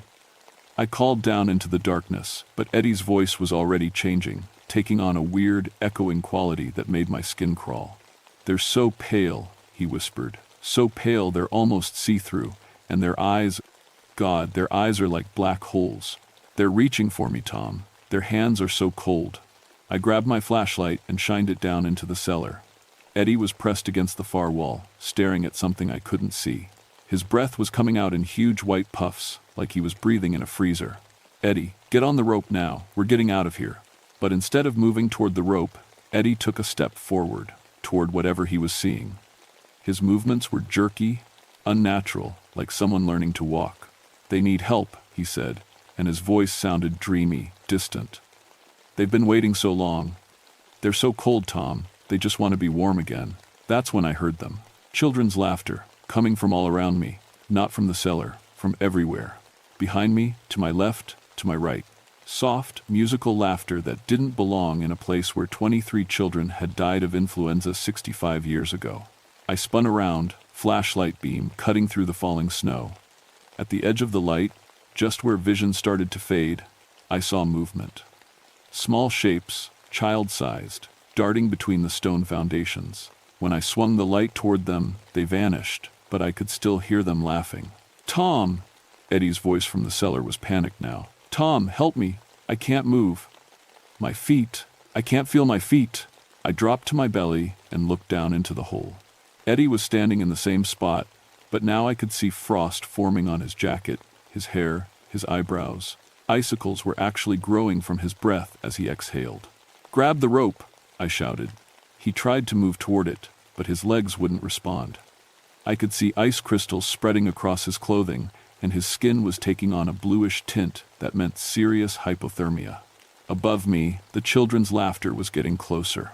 I tied my own rope around the nearest foundation stone and rappelled down into the cellar. The cold hit me like a physical blow, not just cold air, but cold that seemed to leach the warmth right out of my bones. My thermometer was going crazy, the numbers dropping so fast I couldn't read them. "Eddie, we have to move now." But Eddie was staring past me at something behind my shoulder. His lips were blue, and when he spoke, his words came out in visible puffs of vapor. "Don't you see them?" he whispered. "They're everywhere, all the children. They want us to stay with them." I turned around. The cellar wasn't empty anymore. 23 children stood in the darkness behind me, ranging in age from maybe 5 to 12. They were dressed in old-fashioned winter clothing, wool coats, knit caps, button-up boots, but their skin was corpse-pale, with a blue tint around their lips and fingernails. Their eyes were deep black holes that seemed to absorb light instead of reflecting it, and they were all reaching toward us with hands that trailed wisps of frost like dry ice. "We've been so cold," one of them said, a little girl with long dark hair frozen into icicles around her face. "So cold for so long. Will you help us get warm?" I grabbed Eddie's arm and felt ice crystals crunch under my glove. His jacket was frozen solid, and when I looked closer, I could see his skin through tears in the fabric. It was white as snow, with dark patches that meant frostbite was setting in fast. "Will you stay with us?" asked a little boy with a face like carved ice. "We get so lonely up here. Everybody always leaves." The children were moving closer, and everywhere they stepped, frost spread across the ground. The air around them shimmered with cold that was beyond anything possible in nature. I tried to drag Eddie toward the rope, but my own muscles were seizing up from the cold. Every breath felt like inhaling razor blades, and I could feel my core temperature dropping by the second. "Please don't go," whispered a girl who couldn't have been more than 6. "We just want friends. We've been waiting so long for friends." That's when I understood. These weren't just ghost children. They were children who had died in the cold, frozen to death during that terrible week in 1918 when the influenza killed them one by one and nobody could get out for help. They'd been trapped here ever since, trapped in that last moment of desperate cold, and they wanted to share it with anyone who came close enough. "We have to go," I managed to say through chattering teeth. "We have to get out of here now." But the children were all around us now, their frost-trailing hands reaching out. When the little girl touched my jacket, the fabric crackled and turned white. I could feel the cold shooting through the material like electricity. "Just for a little while," she whispered. "Just until we're not cold anymore." Eddie collapsed next to me, his skin now completely white. Ice crystals were forming in his hair, in his eyebrows. His breathing was shallow and rapid, the final stages of severe hypothermia. I knew we had maybe minutes before we joined the 23 children who'd been waiting here since 1918. And somehow, I didn't think death was going to be the end of it. Above us, I could hear more voices now. Adult voices, calling out names. Mary Catherine, James Patrick, Sarah Elizabeth. The voices of parents who'd lost their children 65 years ago and were still looking for them in this cursed place. The children around us stopped reaching and turned toward the voices, with expressions of infinite sadness. "Mama's calling," whispered the little girl with the icicle hair. "But we can't go to her. We're too cold, always too cold." And that's when I remembered something I'd read in the historical records. Something about a memorial stone that had been placed at the settlement site after everyone left. A marker for the 23 children who died that terrible winter. If I could get us to that marker, maybe. "Come on, Eddie," I gasped, hauling him to his feet. "We're going up." Getting Eddie up that rope was the hardest thing I'd ever done in 22 years as a ranger. He was barely conscious, his body temperature so low that his muscles had stopped working properly. The frost children watched us climb with those horrible black hole eyes, reaching up with hands that trailed freezing mist. "Don't leave us," they called as we scrambled over the edge of the foundation. Please don't leave us alone again. But I couldn't think about that now. Eddie was dying. His lips were purple, his skin was waxy white, and when I checked his pulse, it was so slow and weak I could barely feel it. We needed shelter, we needed heat, and we needed it now. The problem was, the children hadn't stayed in the cellar. As soon as we reached ground level, I could see them everywhere. 23 small figures moving through the falling snow around the old settlement site, their voices calling out in a chorus that made my heart break despite my terror. Help us. We're so cold. Why won't anyone help us? They moved differently above ground, floating a few inches off the snow, their feet never quite touching the earth. Where they passed, the temperature dropped even further. My breath was coming out in great white clouds, and ice was forming on my jacket zipper. Eddie, stay with me, I said, shaking my partner's shoulder. His eyes were open but unfocused, and when he spoke, his words were slurred. So cold, he mumbled, just like them. I could feel it too. The supernatural cold was spreading outward from the children like a plague, making the already brutal mountain winter feel like stepping into deep space. My hands were going numb inside my gloves, and I was starting to lose feeling in my feet. But somewhere in my freezing brain, a memory was fighting to surface. Something I'd read in the old county records about this place. The memorial stone. Where was the memorial stone? I tried to think. The settlement had been built around a natural clearing on the plateau. The main cluster of buildings had been in the center, with the church and schoolhouse on the north side. The memorial would have been placed somewhere central, somewhere everyone could see it. "Where are you going?" called one of the children, a boy who looked about 10, with frost covering his dark hair like a cap. "Don't you want to play with us?" They were following us now as I half-carried, half-dragged Eddie through the snow. Everywhere we went, they went too, their presence dropping the temperature another few degrees. I could feel my core body heat being sucked away, pulled into the vortex of supernatural cold that surrounded them. "We've been alone for so long," said the little girl with the icicle hair. She was floating just a few feet away, her black eyes fixed on my face. "Everyone always leaves, but you could stay. You could be our friend forever." Forever. Like they'd been trapped here forever, dying of cold over and over again for 65 years. That's when I saw it. A dark shape in the snow near the center of the clearing. A stone marker, almost completely buried by decades of winter storms. I could just make out the top edge, and carved letters that were barely visible in my flashlight beam. "In memory of the children lost to winter's cold." I dragged Eddie toward the memorial stone, fighting through snow that was now knee-deep. Behind us, the voices of the children were getting more urgent, more desperate. "Don't go there," called the boy with the frosty hair. "That place hurts us. Please don't go there." But I kept moving, because now I understood. The memorial wasn't just a marker. It was a boundary. A place where the children could finally rest, if someone would just help them find it. "They're getting closer," Eddie mumbled. His voice was barely audible, but at least he was still conscious. "Tom, I can see their parents now. Behind them, all the parents who couldn't save them." I looked back and saw what he meant. Shadowy adult figures were materializing behind the children. Men in old-fashioned work clothes, women in long skirts and shawls. The parents who'd watched their children die one by one during that terrible flu outbreak, who'd been helpless to save them from the disease and the cold. "Mary Catherine," called one of the shadow women, "come to Mama, sweetheart. It's time to come home." But the little girl with the icicle hair shook her head, tears freezing on her cheeks as they fell. "We can't, Mama. We're too cold. We can't go anywhere when we're this cold." I reached the memorial stone and collapsed beside it, pulling Eddie down with me. My hands were so numb I could barely feel anything, but I started clawing at the snow, trying to uncover the complete inscription. The children had stopped following us. They stood in a circle about 10 feet away, watching with those terrible empty eyes. The shadow parents stood behind them, reaching out with arms that couldn't quite touch their lost children. "In memory of the 23 children lost to winter's cold," I read as I cleared the snow away. "December 1918, may they find peace in eternal summer." Eternal summer. The opposite of eternal winter. "Listen to me," I called to the children, my voice hoarse from the cold. "Your parents are here. They've been waiting for you. But you have to let go of the cold first." The little girl with the icicle hair tilted her head. "We don't know how. We've been cold for so long, we don't remember being warm. I thought about what I knew of hypothermia, of freezing to death. It was supposed to be peaceful at the end. People who died that way often talked about feeling warm right before they lost consciousness.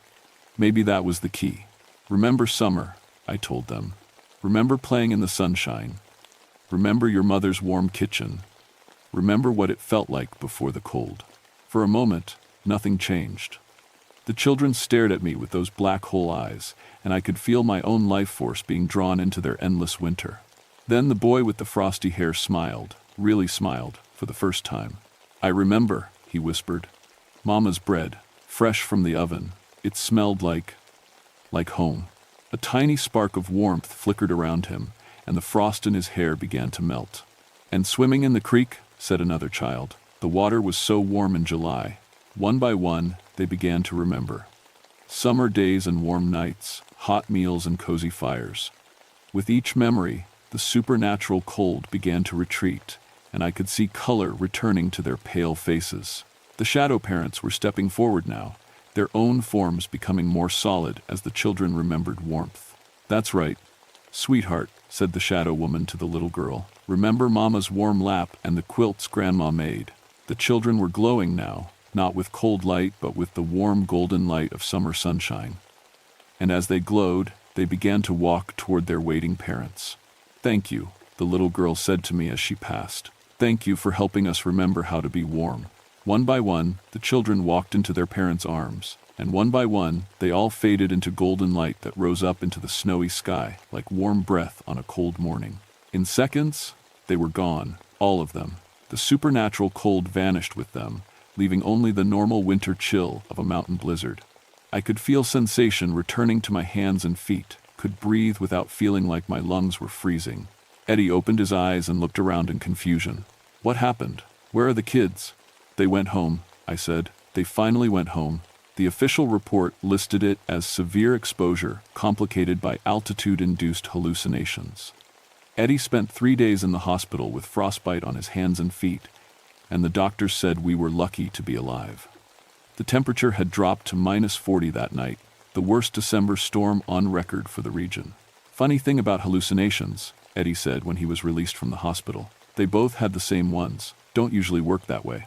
But his memories of the encounter were already fading, the way trauma memories sometimes do.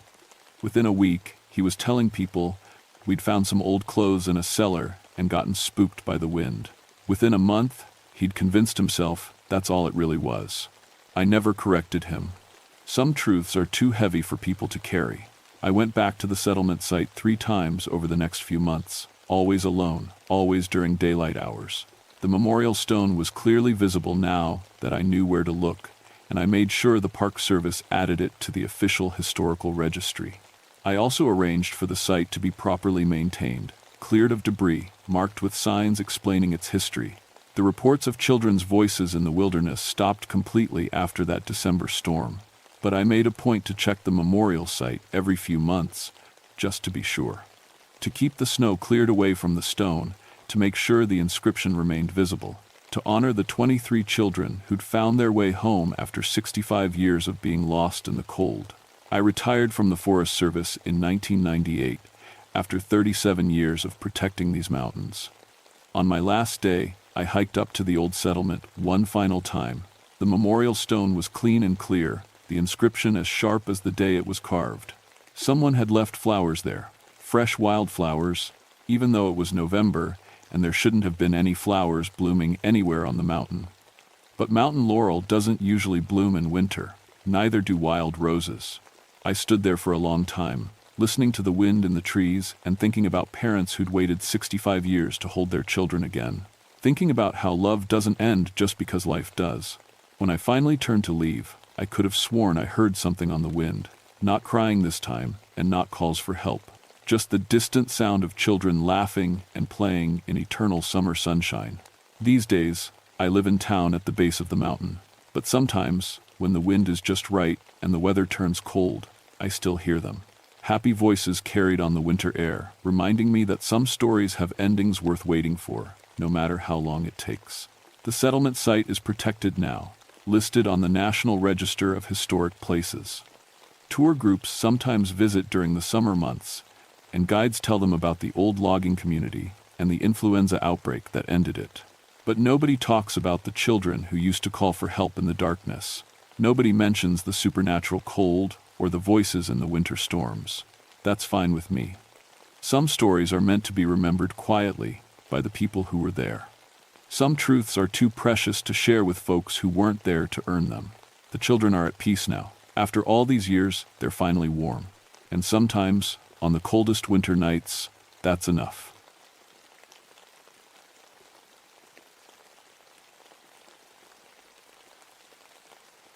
My name is Robert McLeod, but everyone calls me Bobby.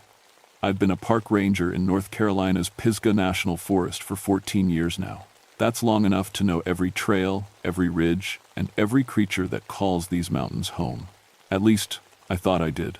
I'm 41 years old, and before I became a ranger, I spent 6 years in the Army as a combat tracker. They taught me to follow anything that moves, man or beast. After I got out, tracking wildlife felt like a natural fit. Bears, deer, wild boar, even the occasional cougar that wandered down from the north. In 14 years, I've never failed to identify an animal track. Never. My specialty is predator management around Grandfather Mountain, where the Blue Ridge Parkway cuts through some of the wildest country left in North Carolina. It's rough terrain, rocky outcrops, thick rhododendron thickets, and fog that rolls in so thick you can't see your own feet sometimes. The elevation up there stays above 5,000 feet. And in September, when this story takes place, the morning fog can last until noon. People always ask me about Bigfoot. Mountain folk around here have been telling stories about the Gray Man for 200 years. My own great-great-grandfather came over from Scotland in the 1800s, and he used to tell tales about something walking the ridges that wasn't quite human. The Cherokee had stories too, about the Kekle Kudla, the hairy giant. I always figured it was just bear stories. You know how it is. A black bear stands up on his hind legs, you see him through the fog at twilight, and suddenly he's 9 feet tall and walking like a man. Add some corn liquor to the mix, and you've got yourself a monster story. That was before September 15th, 1989. That was the day everything I thought I knew about these mountains got turned upside down. It started with a complaint from some hikers. A young couple from Charlotte said something had been following them for 3 days along the ridge trail. They described a gray giant that walked upright and stayed just out of sight in the fog. The thing never made any noise, they said, but they could feel it watching them. It threw rocks at us, the woman told me, her hands shaking as she filled out the incident report. Big rocks. But it wasn't trying to hit us. It was like it was hurting us, pushing us to move faster. Her boyfriend nodded. We found footprints, human-shaped but huge, way bigger than any person. I'd heard stories like this before. Every year, we'd get a few reports of mysterious figures in the woods. Usually, it turned out to be other hikers seen at a distance, or bears, or sometimes people's imagination getting the better of them in the fog. But these two seemed genuinely spooked. Did you take any pictures? I asked. They looked at each other. We tried, the man said. But every time we got our camera out, the fog would roll in thicker, like it knew. I've been doing this job long enough to know when people are telling the truth, even if what they're saying sounds impossible. These two weren't lying. They'd seen something up there that scared them bad enough to hike 15 miles in the dark to get to the nearest road. That night, I called Dr. Sarah Fleming at Appalachian State University. She's a wildlife biologist who helps us with animal behavior issues. Sarah's got more degrees than a thermometer, but she's practical too. If anyone could help me figure out what these hikers had encountered, it was her. Sounds like a bear to me, Sarah said over the phone. Black bears will sometimes follow humans for miles if they smell food. Septembers, when they're bulking up for winter. That's what I figured, I said. But these folks swore it was walking upright the whole time, never dropped to all fours. Sarah was quiet for a moment. That is unusual. Bears don't typically maintain bipedal locomotion for extended periods. It's inefficient for them. She agreed to come up the next morning to help me investigate. We'd hike the ridge trail where the couple had their encounter and see what we could find. I should have known right then that something was different about this case. In all my years as a ranger, I'd never had Dr. Fleming volunteer for a field investigation this quickly. Usually, it took weeks to get her out of her lab. But I was still thinking like a rational man. I was still sure there was a logical explanation for everything. I wish I'd been right. Sarah met me at the ranger station just after dawn. The fog was already rolling in thick, which was perfect for our investigation. If something was using the fog for cover, we'd find out today. We started our hike at the Blue Ridge Parkway overlook and headed north along the Ridge Trail. The elevation here stays above 5,200 feet, and the fog was so thick we could barely see 20 feet ahead. Our footsteps were muffled on the soft trail, and the only sounds were the drip of moisture from the trees and our quiet voices. "Tell me about the tracks they described," Sarah said as we walked. 18 inches long, human-shaped, about 6-foot stride length, I replied. That's what really got my attention. A 6-foot stride means whatever made them has to be at least 8 feet tall to walk comfortably. Could be a person in large boots? That's what I thought, until they told me about the rock throwing. These weren't pebbles. They described rocks the size of softballs being hurled with perfect accuracy from over 100 yards away. Sarah stopped walking. 100 yards? Through fog? That's what they said. We hiked for about an hour before I found what we were looking for. In a muddy section of trail, clear as day, was a footprint unlike anything I'd ever seen. It was massive, 18 inches long and nearly 8 inches wide at the ball of the foot. But it wasn't just the size that made my skin crawl. It was perfectly human-shaped, complete with 5 toes, but the proportions were all wrong. The heel was too wide, the arch too high, and the toes were longer and thicker than any human foot. "My God," Sarah whispered, dropping to her knees beside the print.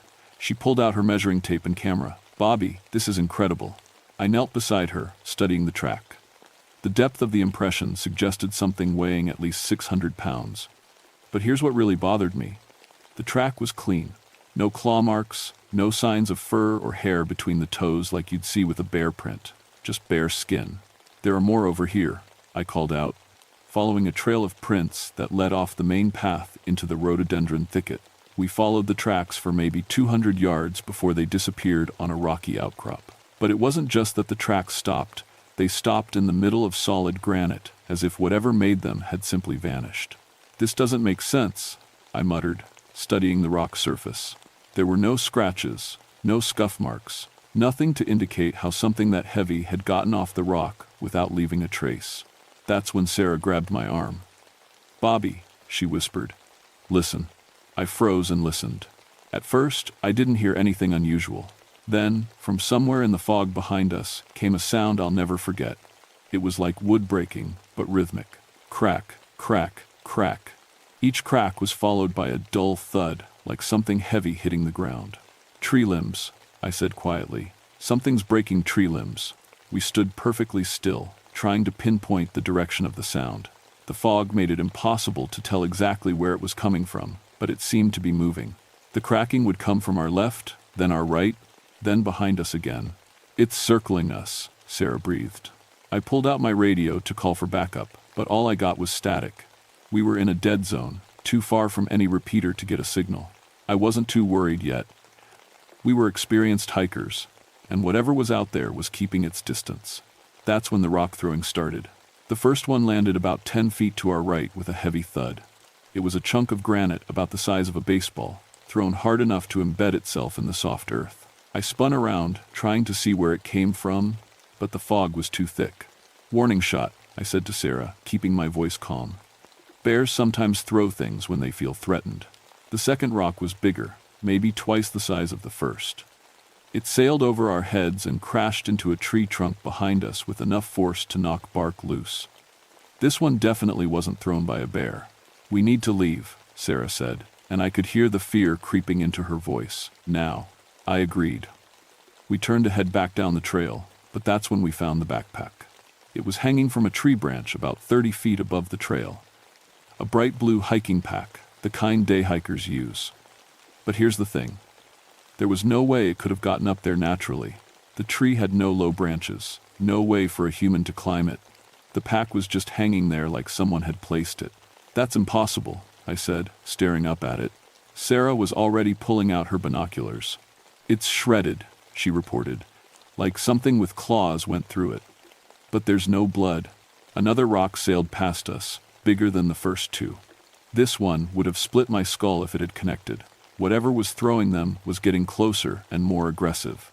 "Move," I ordered, and we started jogging down the trail. That's when I heard it for the first time, a sound that made every hair on my neck stand up. It started as a low rumble, like distant thunder, then rose to a howl that seemed to come from everywhere at once. It wasn't quite human, but it wasn't like any animal I'd ever heard either. It was the sound of something intelligent, something angry, and something very, very large. The howl echoed off the rocky peaks around us, seeming to last forever before finally fading into the fog. Sarah and I didn't stop running until we reached the parking area. My hands were shaking as I unlocked my truck, and I could see that Sarah was pale as a ghost. "What the hell was that?" she asked as we drove back toward town. I didn't have an answer. For the first time in 14 years of tracking, I'd encountered something I couldn't identify or explain. Something that could throw rocks with deadly accuracy through thick fog, something that could place a backpack 30 feet up a tree, and something that could make a sound like nothing I'd ever heard before. But I knew one thing for certain: whatever was up on that ridge, it wasn't a bear. We spent the next 3 days analyzing everything we'd collected from the ridge.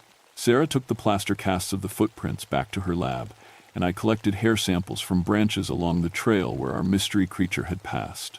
The results came back on Thursday, and they changed everything. "Bobby, you need to see this," Sarah said over the phone. Her voice was different, excited, almost breathless. "Can you come to the lab right away?" I drove the 40 minutes to Appalachian State in record time. Sarah met me at the door of the biology building, practically bouncing on her feet. "The DNA results are back," she said, leading me down a hallway lined with specimen jars. "Bobby, this is going to change everything we thought we knew about North American wildlife." She led me into her lab and pulled up a computer screen showing DNA analysis results. To me, it looked like a bunch of colored lines and numbers, but Sarah was studying it like it held the secrets of the universe. "The hair samples showed DNA from an unknown primate species," she said. "Not human, not any known ape species, but definitely in the hominid family. The closest match in our database is Gigantopithecus blacki, but that species went extinct 300,000 years ago." "What are you saying?" Sarah turned to face me, her eyes bright with excitement. "I'm saying there's a relict population of extinct hominids living in the Appalachian Mountains. Bobby, we've discovered Bigfoot." I should have been excited. This was the kind of discovery that makes careers, that gets you on National Geographic specials. But something about Sarah's enthusiasm bothered me. She was a scientist. She should have been more cautious, more skeptical. "We need more evidence," I said. "One hair sample and some tracks aren't enough." "You're right," Sarah agreed. "We need to go back up there. We need cameras, recording equipment, maybe even try to make contact." That last part made me nervous. "Contact? Sarah, this thing threw rocks at us. It might be dangerous." But Sarah was already planning our return trip. She talked about setting up camera blinds, about following the creature's movement patterns, about documenting its behavior. She'd gone from curious scientist to obsessed researcher in the span of 3 days. We went back up on Saturday morning, this time with a full kit of scientific equipment, trail cameras, audio recorders, night vision scopes, and enough camping gear to stay for several days if needed. The fog was lighter that morning, giving us better visibility. We made it about 2 miles up the ridge trail before we found the first sign that our creature was still active. A massive tree had been uprooted and placed across the trail like a roadblock. Not fallen, placed. The root ball was clean, like the tree had been pulled straight up out of the ground. "A black bear can't do that," I said, staring at the 6-foot diameter trunk. "Nothing can do that." Sarah was already taking pictures and measurements. "Look at this, Bobby." The tree was twisted as it was pulled up. "See the spiral pattern in the bark? Whatever did this has incredible strength and fine motor control." We climbed over the tree and continued up the trail. Every few hundred yards, we found new evidence of the creature's presence. Rocks stacked in impossible formations. Tree branches broken at heights no bear could reach. And always, just at the edge of our hearing, the sound of something large moving parallel to our path. "It's following us," I said to Sarah during a rest stop. "Staying just out of sight, but definitely tracking our movement." Sarah nodded. "Intelligent behavior. It's curious about us, but maintaining a safe distance. This suggests advanced cognitive abilities. That afternoon, we set up 3 trail cameras at strategic points along the ridge. Each camera was mounted 12 feet high and designed to be triggered by movement. If our creature passed by during the night, we'd have photographic evidence. We made camp about a mile from the camera positions and settled in for the night. Sarah was still talking excitedly about our discovery, but I was feeling more and more uneasy. Something about this whole situation felt wrong, like we were being watched by something that understood exactly what we were doing. Around midnight, I was awakened by a sound I couldn't identify. It was like wood rubbing against wood, but rhythmic, almost musical. I crawled out of my tent and listened carefully. The sound was coming from the direction of our camera positions. I woke Sarah, and we grabbed our flashlights and night vision scope. The sound had stopped by the time we reached the first camera location, but what we found there made my blood run cold. The camera was gone. Not broken, not fallen, gone. The mounting bracket was still attached to the tree, but the camera had been removed so carefully that not a single wire was damaged. It was sitting on the ground 30 feet away, opened up like someone had been examining the electronics inside. "It knows what the camera does," Sarah whispered, staring at the disassembled equipment. "It understands our technology." The second camera was found in pieces, scattered across a wide area. But it was the third camera that really scared me. We found it intact, still mounted to the tree, but when we checked the memory card, there was only one image on it. The photo showed something standing directly in front of the camera, close enough that only part of its torso was visible. What we could see was covered in gray-brown hair, with skin underneath that looked almost human. But it was the size that took my breath away. The creature's chest filled the entire frame, suggesting something at least 9 feet tall. "My God," Sarah breathed, staring at the image on the camera's LCD screen. "Look at the muscle definition. The bone structure. Bobby, this is incredible." That's when we heard the howl. It came from somewhere above us on the ridge, long and mournful, but with an undertone that made my teeth ache. It was answered by another howl from the opposite direction, then another from behind us. "There's more than one," I said, my hand moving instinctively to the bear spray on my belt. The howls continued for several minutes, seeming to move in a circle around our position. It sounded like communication, like they were coordinating something. "We need to leave," I said. "Now." But Sarah was already packing up the camera equipment, her movements quick and excited. "Bobby, don't you see what this means? We're witnessing organized behavior from an unknown hominid species. This is the discovery of the century." I helped her gather the equipment, but my mind was on getting off that ridge as quickly as possible. The howls had stopped, but that somehow made me more nervous. Whatever was out there had gone silent, and in my experience, that's when predators are most dangerous. We hiked back to our campsite and packed everything as quickly as we could. The whole time, I had the feeling we were being watched from the darkness beyond our flashlight beams. Every shadow seemed to move. Every sound made me jump. Just as we were shouldering our packs, Sarah grabbed my arm. "Bobby," she whispered. "Look, 200 yards up the slope from our campsite, partially hidden behind a large boulder, something was watching us. It was tall and gray in the moonlight, standing perfectly still like a statue.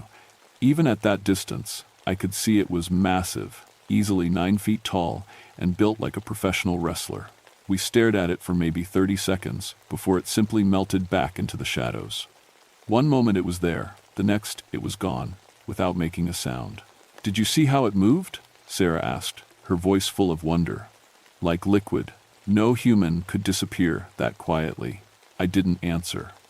I was too busy trying to control the fear that was crawling up my spine. Whatever was living up on that ridge, it was smarter than any animal I'd ever encountered.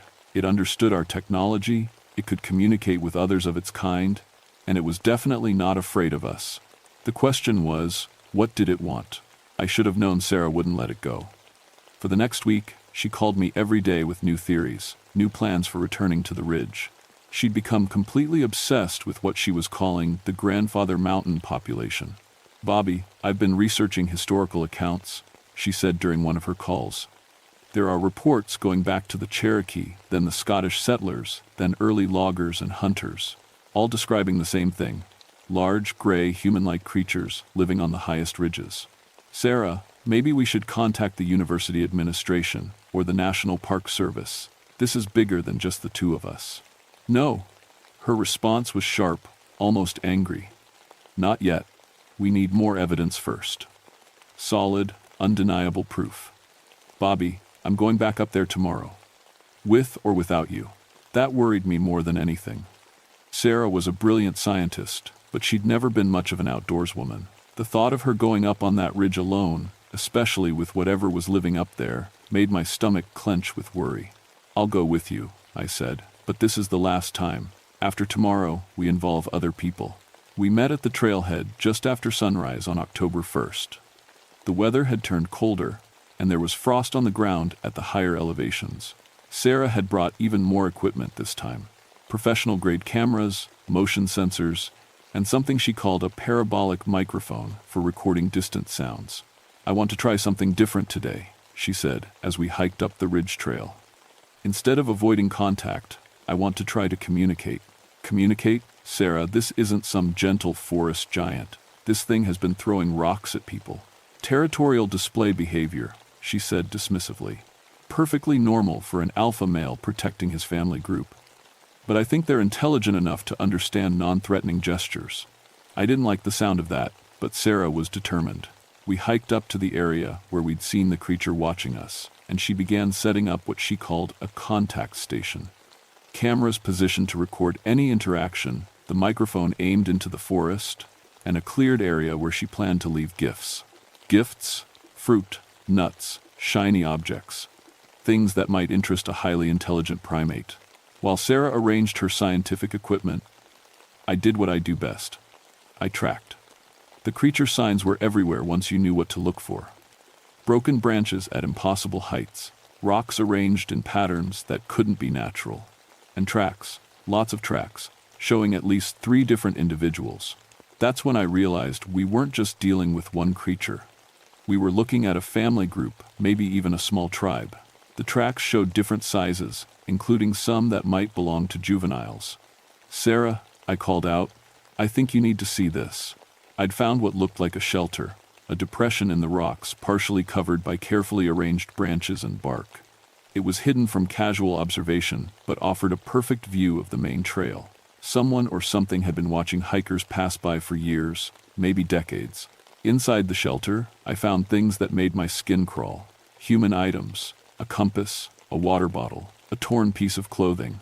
Nothing recent, but clear evidence that these creatures had been interacting with people for a long time. Trophies, Sarah said, examining the items. Or maybe just curiosity.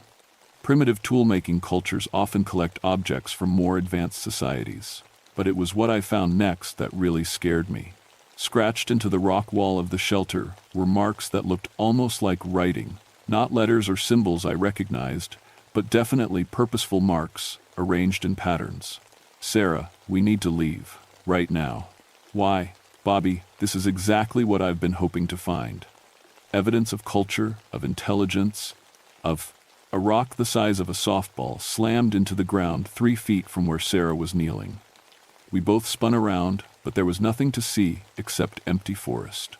Warning, I said, grabbing Sarah's arm. It doesn't want us here. Another rock, this one larger, crashed into a tree trunk next to us with enough force to split the bark. The message was clear. Leave now or face the consequences. But instead of retreating, Sarah stood up and called out into the forest. We're not here to hurt you, we just want to understand. The response was immediate and terrifying. A howl erupted from somewhere close by, but it was unlike the ones we'd heard before. This one was full of rage, a sound that seemed to come from something barely in control of its fury. Then it stepped out of the trees. 9.5 feet tall, covered in gray-brown hair, built like a mountain of muscle and bone. Its face was almost human, but not quite. The brow ridge too pronounced, the jaw too heavy, the eyes too intelligent for any animal. It stood perfectly upright, balanced and controlled, studying us with an expression I can only describe as contempt. Magnificent, Sarah whispered, raising her camera. The creature's eyes fixed on the camera, and its expression changed from contempt to pure rage. It opened its mouth and let out another howl, this one so loud and deep that I felt it in my chest like a physical blow. Don't move, I whispered to Sarah, But she was already stepping forward, camera still raised. "It's okay," she called out to the creature. "We're friends. We just want to learn about you." The creature took a step toward us, and I could smell it now, a wild, musky odor that made my nose burn. Its hands were easily twice the size of a human's, with fingers that could probably crush bones without effort. "Sarah, step back." Slowly. But Sarah was in full scientist mode now, completely focused on the creature. "Look at the muscle definition," she said, still taking pictures. "The adaptive features for high-altitude living. Bobby, this is the most important discovery in modern anthropology." That's when two more creatures emerged from the trees behind the first one. Smaller, but still massive by human standards. A family group, just like Sarah had predicted. The alpha male, 'cause that's clearly what the first one was, looked back at the others, then at us. Some kind of communication passed between them, something I couldn't understand, but that made the hair on my neck stand up. "Sarah, we need to go, now.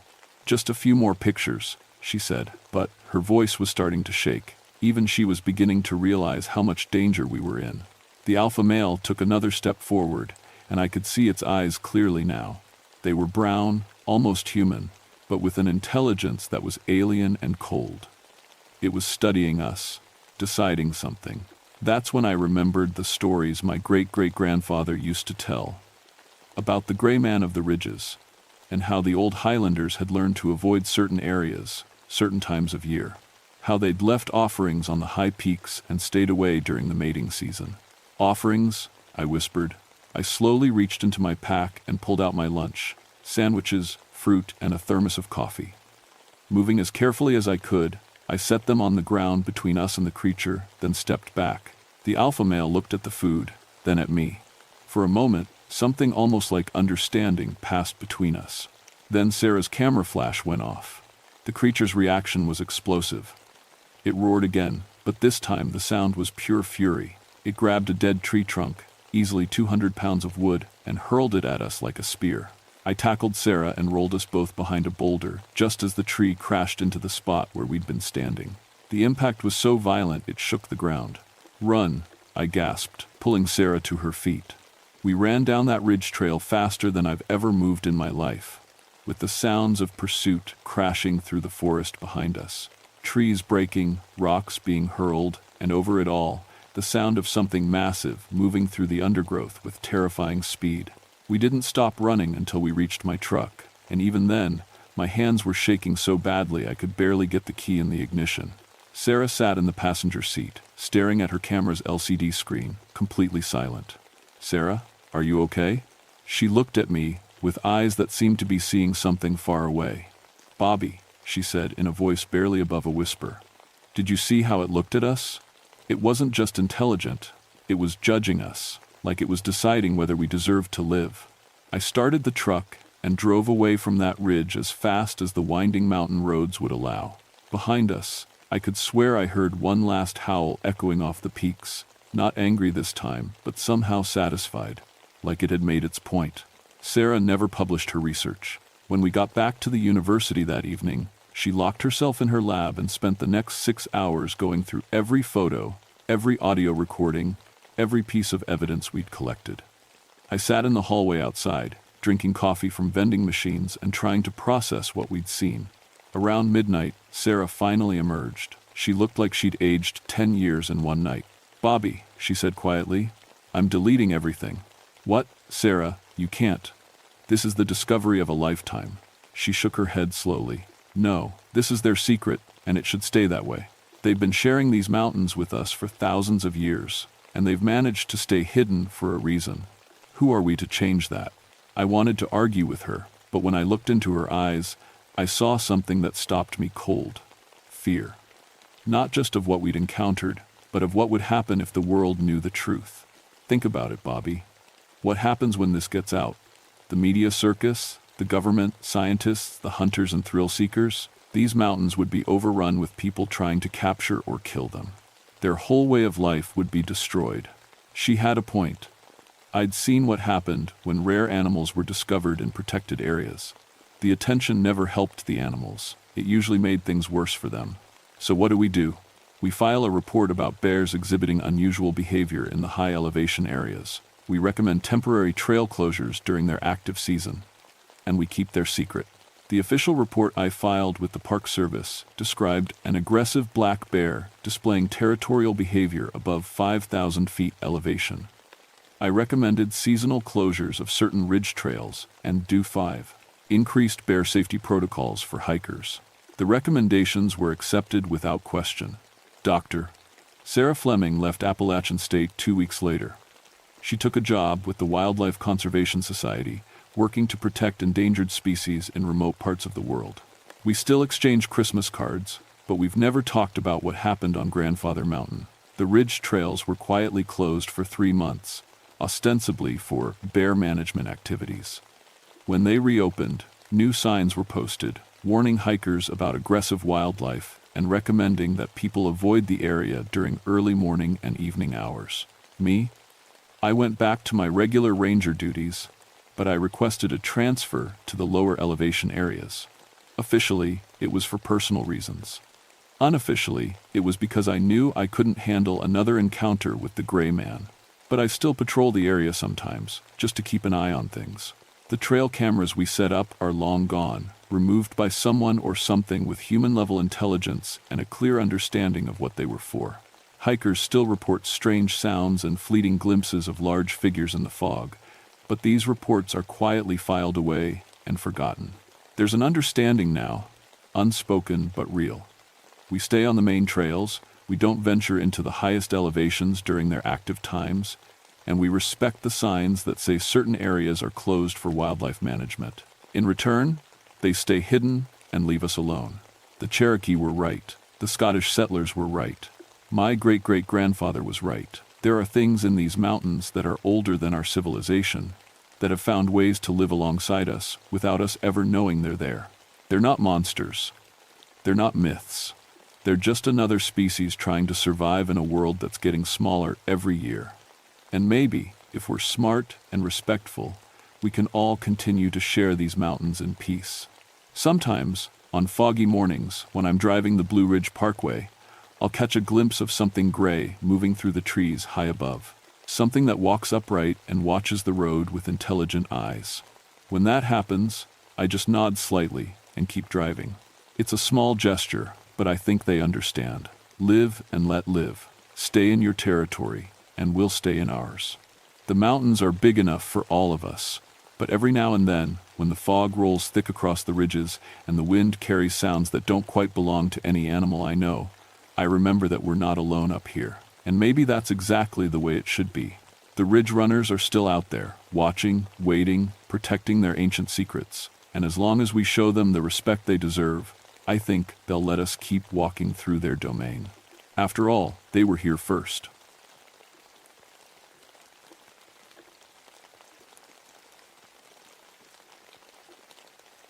My name is Michael O'Brien, but everyone calls me Mick. I've been a park ranger for 20 years now, watching over the George Washington National Forest in Virginia. Most of that time, I've spent my summers alone in fire towers, looking for smoke on the horizon. People think it's lonely work, but I like the quiet. Up there, it's just me, my radio, and miles of green mountains stretching in every direction. My job is simple: spot fires before they get big, call them in, and help coordinate the crews who put them out. I'm 46 years old, and I know these mountains better than I know my own reflection. I can tell you where lightning will strike just by watching the clouds. I can smell a campfire from 3 miles away. And I can look at smoke and tell you exactly what's burning pine, oak, or someone's illegal trash pile. Before I became a ranger, I was a volunteer firefighter back in my hometown. That's where I learned about fire, how it moves, how it thinks, how it kills. My younger brother Danny died in a warehouse fire when I was 23. The flames trapped him on the 3rd floor. After that, I made it my life's work to understand fire, to predict it, to stop it before it could hurt anyone else. I grew up Irish Catholic. My mom made sure we went to church every Sunday, said our prayers every night, and kept a rosary in our pockets. After Danny died, I stopped all that. If God was real, why would he let my brother burn? But Mom's voice stayed in my head. Evil is real, Michael, she used to say. The devil walks the earth, looking for souls to steal. I never believed her. In 20 years of watching these mountains, I'd heard every superstition and ghost story. Hikers claimed they saw shadowy figures. Old-timers talked about Civil War ghosts. Local kids swore the devil himself lived up on Massanutten Mountain. I always had the same answer. Show me proof. Every strange fire had a cause: lightning, careless campers, or arsonists. Every weird sound was an animal or the wind. Every shadow was just a tree or a rock formation playing tricks in the sunset. That was July 1995, the hottest, driest summer Virginia had seen in 50 years. The whole state was a tinderbox waiting for a match. We'd had fire warnings for 6 straight weeks. No campfires allowed, no fireworks, no smoking in the woods. I was assigned to Tower 17 on the Massanutten Mountain Ridge for a 10-day shift. It's the highest point in that section of the forest, just me, a tiny cabin, and a glass observation room at the top of a 70-foot steel tower. The ridge is an ugly place. Most of the forest is beautiful: tall oaks, cool streams, soft moss. But up on Massanutten, everything looks sick. The pines are stunted and twisted. The rocks jut out of the ground like broken bones. Lightning has killed so many trees that whole sections look like a graveyard of blackened trunks. The old-timers say it's cursed. During the Civil War, deserters from both armies hid up there. Some of them went crazy from hunger and fear. Others just disappeared. The few who made it down told stories about meeting the devil himself on that ridge, about bargains made in blood to survive. I thought it was nonsense, just scared men seeing things in the dark. I climbed up to the tower on July 15th, hauling my supplies: food, water, books, batteries for my radio and weather instruments. The temperature was already 95 degrees, and it wasn't even noon. From the top, I could see 30 miles in every direction. The valley shimmered in the heat. No clouds, no wind, just brutal, pressing heat that made the air thick enough to chew. That first night, I couldn't sleep. It was too hot. Even with all the windows open, the cabin felt like an oven. Around midnight, I gave up and climbed to the observation deck. The stars were so bright they hurt to look at. No moon, just darkness and starlight and the endless ridges rolling away below me. That's when I smelled it for the first time: sulfur. Not the rotten egg smell of a septic tank. This was different: hot metal and burning stone, like someone striking a match against granite. I checked my instruments. No volcanic activity in Virginia. No gas leaks possible up here. No industrial plants within 100 miles. The smell faded after a few minutes. I figured it was my imagination, or maybe some weird chemical reaction in the rocks caused by the heat. I should have known better. The lightning started on day 3. I woke up at dawn to a sky that looked wrong. The clouds were too dark, too low, and they moved in ways clouds shouldn't move, swirling in circles, dropping down like fingers reaching for the ground. My weather radio crackled to life. Tower 17, this is Central. We're showing a severe thunderstorm cell moving into your sector. High winds, heavy lightning activity. Stay inside and off the tower. Copy that, Central, I said, watching the storm roll toward me like a black wall. The first lightning bolt hit a pine tree half a mile away. I saw the flash, counted the seconds: 1 Mississippi, 2 Mississippi, and heard the thunder crack like a gunshot. Fire bloomed where the tree stood. Orange flames climbed up the trunk, catching on the dry needles. I grabbed my radio. Central, this is Tower 17, lightning strike, Sector 4, grid reference Baker 7, single tree, fire spreading to ground cover. Copy, 17, dispatching suppression crew. More lightning. Strike after strike, so fast I couldn't count them. Each bolt hit a different tree, and each tree caught fire instantly. Within 10 minutes, I had 5 separate fires burning in my sector. Central, this is 17. Multiple strikes, multiple fires. I need all available crews. The radio hissed static. Then a voice I didn't recognize came through, deep and wrong, speaking words that sounded like Latin. Central, I said. Say again, you're breaking up. More static. Then the normal dispatcher came back. 17, say again. We didn't copy your last. I reported the fires again. They sent 3 crews. But as I watched through my binoculars, something strange happened. The fires weren't spreading the way fire should spread. Fire follows fuel, wind, and gravity. It burns uphill because heat rises, but it needs wind or fuel to move. These fires were burning upward against the wind. They were climbing rock faces where there was nothing to burn. They were moving in straight lines, like someone was painting them across the mountain. I called it in. Central, we've got unusual fire behavior. Flames moving against wind direction. Possible atmospheric conditions causing updrafts. Copy 17. Crews are on scene. They'll assess and advise. I watched through the binoculars as the first crew reached the nearest fire. 6 firefighters in yellow, Nomex suits and hard hats, hauling hoses and pumps. The crew boss radioed in. Tower 17, this is Ground Crew Alpha. We're at the Baker 7 fire. Something's weird here. The fire's burning in a pattern. Looks almost like footprints. Say again, Alpha? The burn pattern, Mick. It looks like something walked through here. Big footprints, maybe 7 or 8 feet apart. And they're burned into solid rock. I felt something cold slide down my spine despite the heat. Alpha, fire doesn't burn rock. I know that, Mick. I'm looking at it right now. These aren't scorch marks. The rock is melted. Like someone walked through here with feet hot enough to liquefy stone. I didn't know what to say. There had to be an explanation. Lightning can create fulgurites, tubes of melted sand where bolts hit the ground. Maybe that's what they were seeing. Document it with photos, I said. We'll figure it out after the fires are contained. Copy that. The crews worked all day. By evening, they had 4 of the 5 fires under control. But the 5th one, the one on the exposed ridge near the old Civil War trail, kept burning. Every time they thought they had it, it would flare up again in a new spot. The crew boss radioed me at sunset. 17, Alpha. We're pulling back for the night. This fire isn't behaving right. It keeps jumping our fire line. Tomorrow we'll bring in air support. Copy, Alpha. Stay safe. I watched the fire through the darkness. It glowed orange against the black sky, pulsing like a heartbeat. That night, the temperature dropped. Not much, maybe 10 degrees, but enough that I could finally breathe. I was eating dinner in the cabin when my radio crackled. Mick, can you help? It was barely a whisper, full of static. This is Tower 17. Who's calling?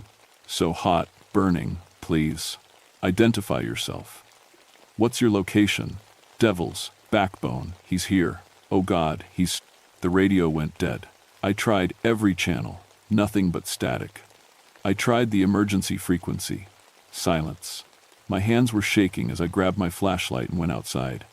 The night air smelled like smoke and that same sulfur smell from before. Stronger now. So strong it made my eyes water. Then I saw it. Down on the ridge where the fire burned, a figure stood in the flames. It was too far away to see clearly, but I could make out the shape tall, man-like, but wrong. Too tall. The proportions weren't right. And it stood in the middle of the fire like the flames were cool water. I grabbed my binoculars. Through the lenses, I saw it clearly. A humanoid shape, at least 7 feet tall, with skin that looked like burned leather. It had no face I could recognize, just shadows where eyes should be, and something that might have been horns curving back from its skull. And it was looking at me. Even across the distance, even through the darkness and smoke, I felt its eyes on me. Cold eyes that saw right through my skin to something deeper. Then it smiled. I stumbled backward, dropping the binoculars. When I looked again with my naked eyes, the figure was gone. But the fire had spread. It now burned in a shape I recognized from my Catholic childhood, from the books my mother made me study. A pentagram. The fire was burning in a perfect 5-pointed star on the mountainside. I didn't sleep that night. I sat in the observation deck with every light on, watching the star-shaped fire burn below. It didn't spread beyond its pattern. It just burned and burned, feeding on nothing I could see. At dawn, 3 helicopters arrived carrying water buckets. I watched them dump thousands of gallons on the fire. The flames hissed and steamed, but they didn't go out. Within an hour of the helicopters leaving, the fire was burning again, exactly as bright as before. The incident commander called me on the radio. Tower 17, this is Icy Garcia. We need you to hike down and assess the fire up close. Something's interfering with our normal suppression methods. You want me to go into that? I said, staring at the star burning on the ridge. You're our best fire behavior analyst, Mick. If anyone can figure this out, it's you. Take a radio and a GPS. Document everything. We need to understand what we're dealing with. I didn't want to go. Every instinct screamed at me to stay in the tower, lock the door, and wait for this nightmare to end. But I'd spent 20 years training for situations like this. I was the expert. I had to go. I packed my gear, fire shelter, GPS, camera, extra batteries, water, and the old rosary my mother gave me. I hadn't carried it in years, but something made me slip it into my pocket. The hike down took an hour. As I got closer to the fire, the temperature climbed. By the time I reached the ridge, it was over 120 degrees. The air was so hot it hurt to breathe. The fire burned in a perfect circle around the star pattern. Inside the circle, the ground was black and melted. Rocks had liquefied and resolidified into strange shapes. Trees were reduced to ash, but the ash hadn't blown away. It stood in perfect tree shapes, like gray ghosts. And everywhere, those footprints. They were burned into solid stone, each one 8 feet from the last. I measured them. Each print was 3 feet long and shaped like a cloven hoof. I took photos, I collected samples of the melted rock, I documented everything, trying to think like a scientist, not like a terrified human being. That's when I found the crew member. His name was Rodriguez. I'd known him for 5 years, good kid, 24 years old, studying forestry at Virginia Tech. He'd been with Ground Crew Alpha. He was kneeling in the center of the pentagram, hands clasped like he was praying. His skin was gray. His eyes were open, but empty. He wasn't burned. That was the worst part. The fire had consumed everything around him, melted solid rock. But his clothes and skin were untouched. I checked for a pulse. Nothing. He was cold despite the heat. I grabbed my radio with shaking hands. "I see Garcia. This is O'Brien. I've found Rodriguez from Alpha Crew. He's dead. No signs of burns or trauma. Just dead." "Copy that, Mick. We're sending a recovery team. Get out of there now." I turned to leave. That's when I heard the voice. It came from everywhere and nowhere from the ground, from the fire, from inside my own skull. Asterisk, asterisk, Michael O'Brien. Asterisk, asterisk. It knew my name. Asterisk, asterisk. 20 years you've watched. 20 years you've denied me. No more. Asterisk, asterisk. "Who are you?" I whispered. Asterisk, asterisk. "I am the fire that does not consume. I am the angel who fell to earth on wings of flame. I am bound to this mountain by blood spilled in war, and I grow stronger with each soul I claim." Asterisk, asterisk. The air shimmered. The figure I'd seen the night before materialized in front of me, stepping out of the flames like they were a doorway. Up close, it was worse than I'd imagined. Its skin was the color of old leather, cracked and smoking. Its eyes were pits of red light. The horns were real black and curved, growing from a skull that was too long, too sharp. Asterisk, asterisk, your brother burned. Asterisk, asterisk, it said. Asterisk, asterisk, Danny. I felt his soul scream as the flames took him. Such exquisite pain. Asterisk, asterisk. "Shut up," I said, backing away. "You don't know anything about my brother." Asterisk, asterisk, I know everything about fire, Michael. I am fire. I am the light that burns in hell, and this mountain is mine. Asterisk, asterisk. It stepped toward me. Where its hooves touched the ground, the stone melted. I did the only thing I could think of. I pulled out my mother's rosary and held it up. Asterisk, asterisk, back off. Asterisk, asterisk, I said. "In the name of God, leave this place." It laughed. The sound was like trees splitting in a forest fire. Asterisk, asterisk, your God abandoned me long ago. Why would he answer you? Asterisk, asterisk. But it stopped walking. The rosary's silver cross caught the sunlight, and where the light touched the creature, its skin smoked. Asterisk, asterisk, you cannot destroy me. Asterisk, asterisk, it said. Asterisk, asterisk, I am bound here, but I am eternal. One day you will die, Michael O'Brien, and I will still be here, feeding on the souls who dare walk my mountain. Asterisk, asterisk, if you're so powerful, I said, my voice shaking, why are you trapped here? Its eyes flared brighter. Asterisk, asterisk, the blood of 1,000 soldiers soaked this ground. Their dying prayers created a cage I cannot break. But I can reach beyond these ridges now. The drought has made everything dry, everything ready to burn. I will spread my fire across these mountains, and with each soul I take, my prison weakens. Asterisk, asterisk. It raised one hand. The fire around us surged higher, forming a wall. The heat was unbearable. My skin felt like it was peeling. Asterisk, asterisk, Goodbye, Ranger. Thank you for the company. Asterisk, asterisk. I ran. The fire chased me, moving faster than any natural fire could move. It jumped from tree to tree, cutting off my escape routes. I could hear that terrible laughter behind me. I prayed. For the first time in 20 years, I prayed. Not the formal prayers my mother taught me, but desperate, gasping pleas. Please, God, please. I'm sorry. I'm sorry I stopped believing. Please don't let me die like Danny. Please. I burst out of the fire line into a cleared area. Behind me, the flames hit an invisible barrier and stopped, piling up like water against glass. I didn't stop running until I reached the base of my tower. Only then did I turn and look back.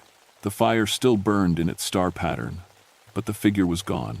In its place, written in flames across the mountainside, were words in Latin. I took a photo. Later, a priest would translate them for me. Until we meet in flame.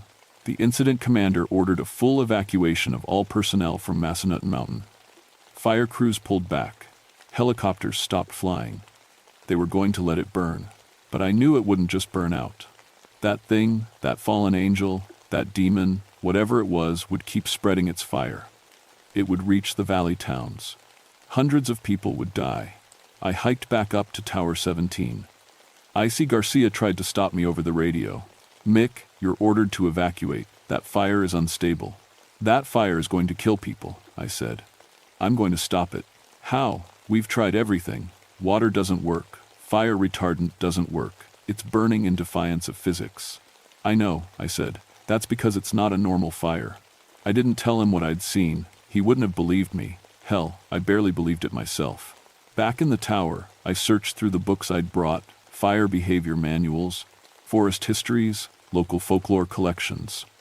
In one old book about Civil War deserters, I found a passage. Asterisk. The men spoke of a devil on the mountain, a burning creature that offered them survival in exchange for their souls. Those who refused were found dead with no marks upon them. Those who accepted were never seen again. Asterisk. The book was dated 1863. The author was a Confederate chaplain who'd interviewed the deserters. On the next page was a hand-drawn symbol, a 5-pointed star surrounded by Latin text.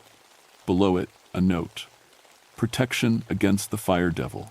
Must be drawn with blessed water and renewed each day. I had holy water. Not much, just a small vial my mother had given me years ago, blessed by our family priest. I'd kept it more out of sentimentality than faith.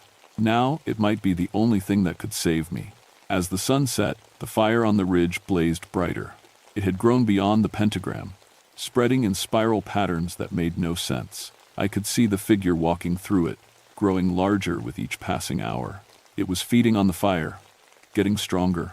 At midnight, it appeared at the base of my tower. I saw it through the observation deck, windows 7 feet tall, horns scraping the steel beams as it climbed the ladder. I grabbed the holy water and drew the protective symbol on the floor.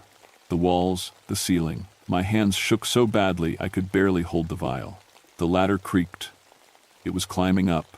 Asterisk, asterisk, Michael. Asterisk, asterisk, its voice boomed. Asterisk, asterisk, let me in. We have unfinished business. Asterisk, asterisk. You can't come in here, I shouted. This tower is protected. Asterisk, asterisk. Protected by what? Your fear? Your doubt? You don't even believe in the God who blessed that water. Asterisk, asterisk. It was right. I didn't believe. Not really. I was going through the motions, trying to remember my mother's prayers.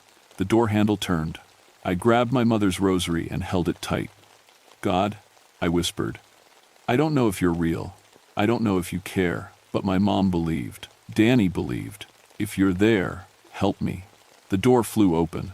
The creature filled the doorway, too large for the frame. It had to duck to fit inside. Its skin glowed with internal fire. Asterisk, asterisk. Last chance, Michael. Join me. Serve me. I will make you powerful beyond imagination. You'll never feel pain, never know death. Never asterisk, asterisk. No, I said. It smiled, that terrible smile. Asterisk, asterisk, then burn. Asterisk, asterisk. It reached for me. Its hand was like a furnace. I threw the remaining holy water directly at its face. The creature screamed. Not a human scream, a sound like metal tearing, like forests dying, like 1,000 voices crying out in agony. Steam erupted where the water hit its skin. The flesh bubbled and peeled back, revealing something underneath that hurt to look at. Pure light, twisted and corrupted. Asterisk, asterisk, what have you done? Asterisk, asterisk, it shrieked. I remembered, I said. Faith isn't about knowing, it's about hoping, about trusting. My mom had faith, Danny had faith, and maybe that's enough. And I have, see you. The protective symbols I'd drawn began to glow, not bright, just a soft silver light, like moonlight on water. The creature stumbled backward, hitting the doorframe. Where its skin touched my symbols, it burned. Asterisk, asterisk, this isn't over. Asterisk, asterisk, it hissed. Asterisk, asterisk, I am bound here. I will wait. I will always wait. Asterisk, asterisk. It fell backward off the tower. I ran to the window and watched it plummet 70 feet to the ground. It landed in a crouch, unhurt. Then it turned and walked into the fire. The moment it disappeared, every fire on the mountain went out, just stopped burning. 1 second there were walls of flame. The next there was nothing but smoke and darkness. It started to rain. Heavy, drenching rain that hadn't been in any weather forecast. The drought broke that night. The official report blamed the unusual fire behavior on rare atmospheric conditions caused by the drought. Temperature inversions, pressure differentials, complicated scientific terms that explain nothing. Rodriguez's death was listed as heat stroke. The melted rock and hoof prints were classified as fulgurites and natural erosion. The pentagram pattern was coincidental, burning in a dry fuel bed. Nobody wanted to know the truth. Truth was too frightening. They gave me 2 weeks off. Trauma leave, they called it. When I came back, they transferred me to a different section of the forest. Nobody said why, but I understood. Massanutten Mountain was off limits to me now. I went to church the Sunday after the fire. The first time in 23 years, I sat in the back pew and cried through the entire service. The priest found me afterward. His name was Father Murphy, and he'd known my mother. I heard about what happened, he said quietly, on the mountain. The official report says, I know what the official report says. I also know what you saw. There are places in this world where evil has taken root, places consecrated by blood and death. The devil doesn't need an invitation to those places. He's already there. Is it gone? I asked. Father Murphy shook his head, bound, weakened, but not gone. It will wait. Michael, it's patient. Evil always is. He gave me a new rosary, blessed with oil from Rome. I've carried it every day since.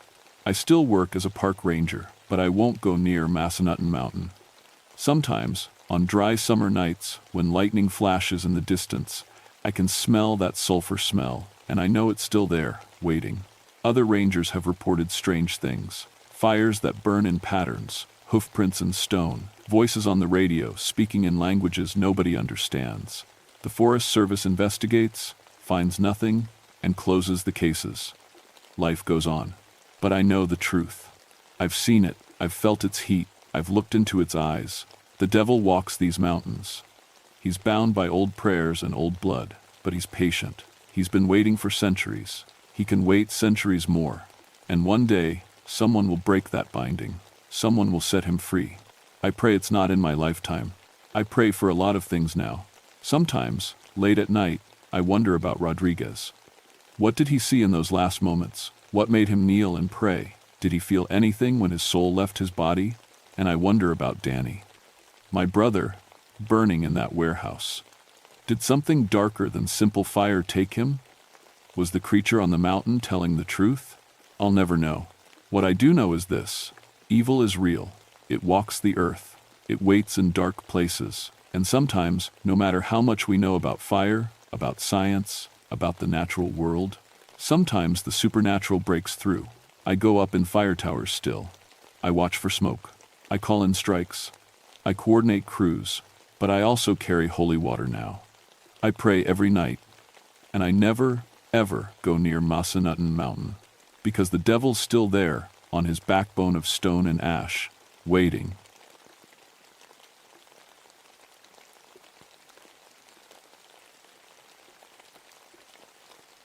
My name is Patricia Silverman, but everyone calls me Patty.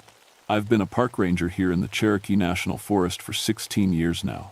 Most people think rangers just walk trails and tell tourists not to feed the bears. That's part of it, sure, but my real job is cultural resource management. I study the old Cherokee sites scattered through these Tennessee mountains, trying to understand how the tribes used the land centuries ago. I have a PhD in anthropology from the University of Tennessee.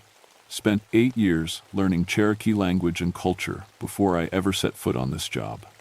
The tribal elders respect me because I listen more than I talk. That matters here in the Unicoi Mountains, where every rock pile and creek bend has a story. My specialty is acoustic research. Sounds boring, right? Actually, it's fascinating. These mountains are full of natural sound phenomena, wind caves that whistle like flutes, stone formations that echo voices for miles, rock chambers that amplify whispers into booming calls. For 16 years, I've studied every weird noise these hills can make. The Cherokee called this area the Speaking Stones, long before any white settlers arrived. Local legends say the rocks themselves could talk to people. Tribal historians told me stories about ancestors receiving guidance from stone voices during important decisions. I always smiled and nodded politely. In my experience, every supernatural sound had a perfectly logical acoustic explanation. That was before June 1996. Before the summer solstice, before I learned that some Cherokee stories aren't legends at all. The weather that week was strange, even for Tennessee. Heat lightning flickered across the sky every night without any rain. The air felt thick and electric, like the mountains themselves were holding their breath. Animals acted nervous. Birds stopped singing during the day. Deer gathered in unusual groups along the ridgelines, watching the valleys below with alert ears. I was stationed at Research Point 7, an old quarry site about 20 miles from the Cherokee Reservation. The quarry had been abandoned since the 1942, leaving behind a natural stone amphitheater carved into the mountainside. Perfect acoustics. The Cherokee had used this spot for ceremonies long before anyone started digging rock for road construction. My equipment was simple but effective. Digital recording devices, seismic sensors, frequency analyzers, weather monitoring stations. I'd been documenting natural sound patterns here for 3 months, building a database of normal acoustic activity. The goal was to separate natural phenomena from cultural interpretations. The stones themselves were remarkable. Limestone and sandstone formations created by millions of years of water flow. Some stood 20 feet tall, arranged in rough circles like ancient monuments.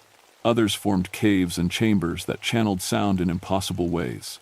Speak softly at one end, and your voice emerged clearly from stones 50 yards away. On June 20th, I noticed the first anomaly. I was calibrating my recording equipment around sunset when I heard it. A low humming sound, barely audible, like a bass note played on a massive organ. It seemed to come from the stones themselves, vibrating through the rock formations and into the ground beneath my feet. I checked my instruments. The seismic sensors showed minor vibrations, but nothing that would explain the sound. Wind readings were nearly zero. No aircraft overhead. No machinery anywhere within miles. Yet the humming continued for nearly an hour before fading away as darkness fell. I made detailed notes in my research log. Possible explanations: underground water flow, thermal expansion in the rocks, distant industrial noise carried by atmospheric conditions. All seemed unlikely, but I needed more data before drawing conclusions. The next morning brought another surprise. My equipment had recorded the humming clearly. More than that, the sound showed perfect harmonic structure, mathematical precision that natural phenomena don't usually display. The frequencies formed chord progressions, like music composed by some invisible force. I spent the day examining every piece of equipment. No malfunctions, no interference from radio signals or power lines. The recordings were clean and clear.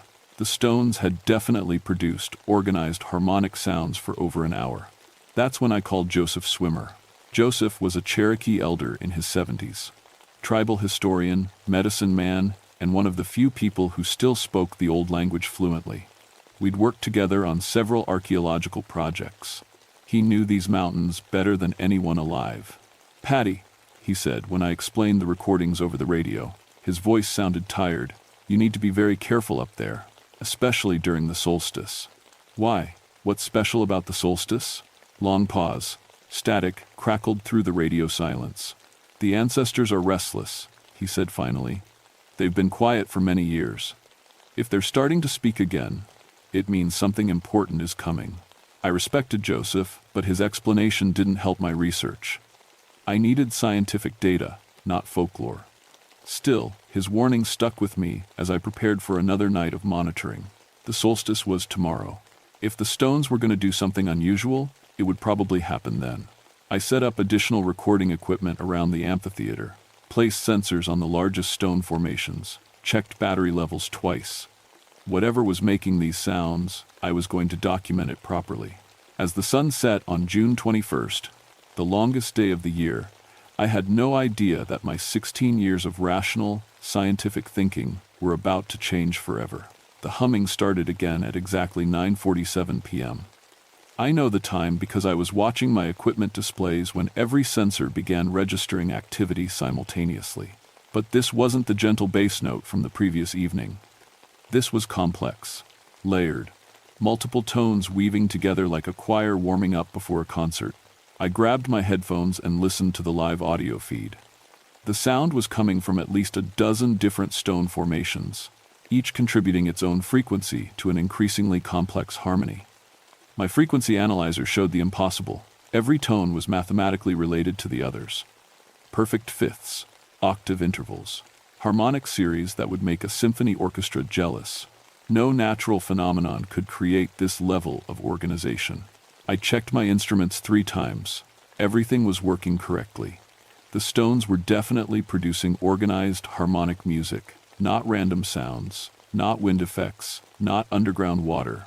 Music. The hair on my arms stood up, and not from the electric air. For the first time in 16 years, I was witnessing something that my scientific training couldn't explain. The harmonies shifted, becoming more complex. New voices joined the choir. The sound filled the entire amphitheater, resonating off the limestone walls and creating layered echoes that seemed to come from everywhere at once. I felt the vibrations in my chest, my bones, the metal equipment around me. Then I heard something that made my blood run cold. Patterns, rhythm, structure. The stones weren't just making music, they were making language. I'd spent 8 years learning Cherokee linguistic patterns. The old language has a musical quality, with rising and falling tones that carry meaning. What I was hearing through my headphones sounded like Cherokee, spoken by voices made of stone and wind. I couldn't understand the words, but I recognized the language structure. Subject, object, verb patterns. Tonal inflections. Grammatical markers that indicated past events, spiritual concepts, and ceremonial importance. The stones were speaking Cherokee. My hands shook as I made notes. This was impossible.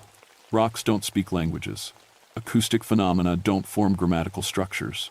Yet, my equipment was recording clear evidence of organized communication coming from ancient stone formations. The voices grew stronger. What had started as whispers became clear speech. I could make out individual words now. Tsalagi, the Cherokee word for their own people. Nevai, earth. Galvladi, sacred. More voices joined the conversation. Young voices and old ones. Male and female tones, all speaking in harmonious overlap, like a congregation reciting prayers together. The acoustic effect was overwhelming. Sound seemed to come from inside the stones themselves, as if the rocks had become hollow vessels for invisible speakers. I tried to stay rational, focused on data collection, kept my instruments running and my notes detailed. But rational thinking became harder as the voices grew more distinct. They were talking about me, Wionega, white person, Duyuk TV, do you hear? Gvialialitsi, she listens well. I understood enough Cherokee to catch fragments of the conversation. The voices seemed to be discussing my presence, my equipment, my years of studying their sacred sites. Some sounded approving. Others seemed cautious. All sounded impossibly real. I stood up and walked closer to the largest stone formation. The voices were definitely coming from inside the limestone structure. I could see my breath misting in the suddenly cold air, despite the warm June evening.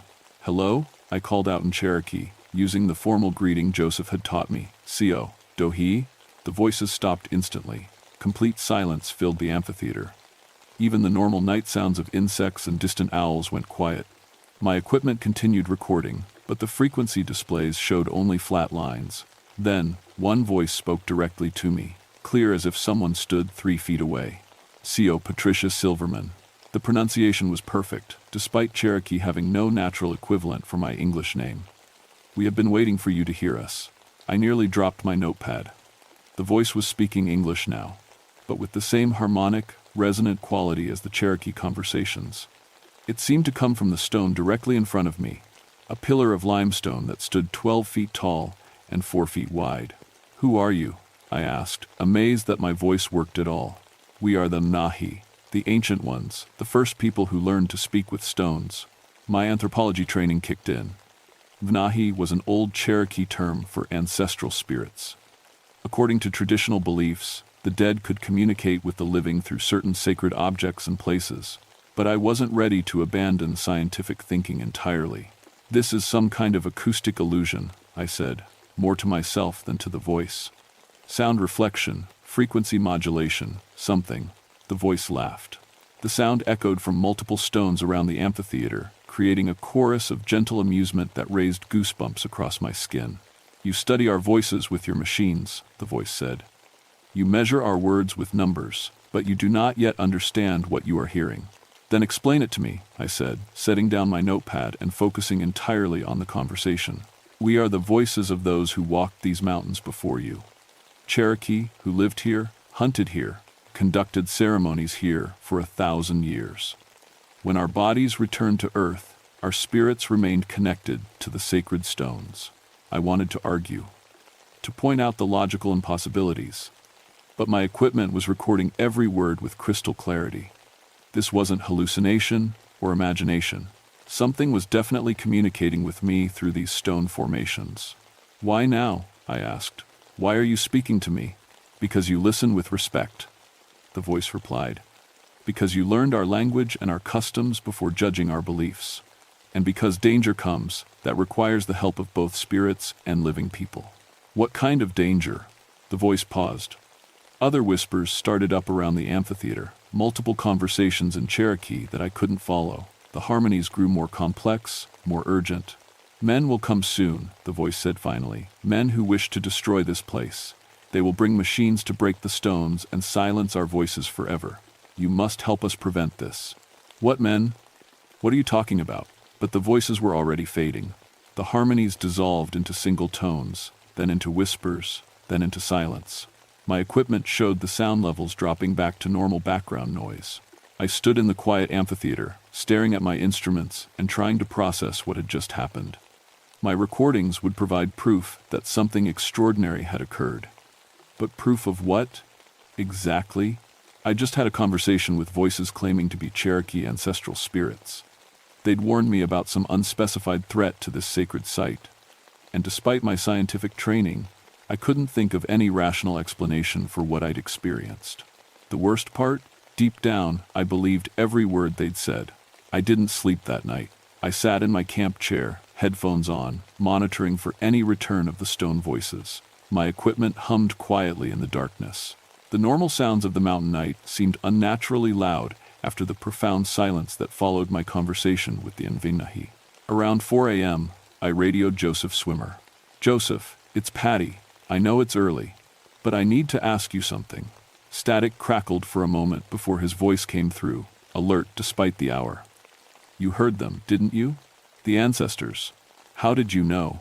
"Because I felt them stirring yesterday. Their energy has been building for weeks. The stones have been calling to me in my dreams." He paused. "What did they tell you?" I described the entire encounter, the harmonious voices, the Cherokee conversations, the warning about men coming to destroy the site.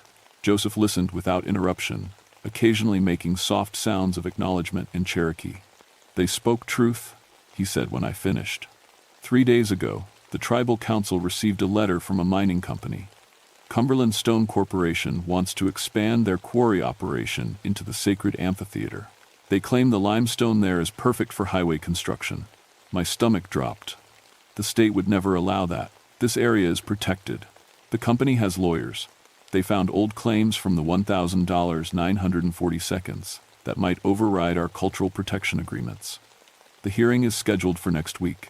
Now I understood the urgency in the spirit voices. Their sacred site, the place where they'd learned to communicate through stone over countless generations, faced destruction by industrial mining equipment. "What can we do?" I asked. "Document everything," Joseph said. "Record their voices. Get evidence that this site is actively sacred, not just historically important.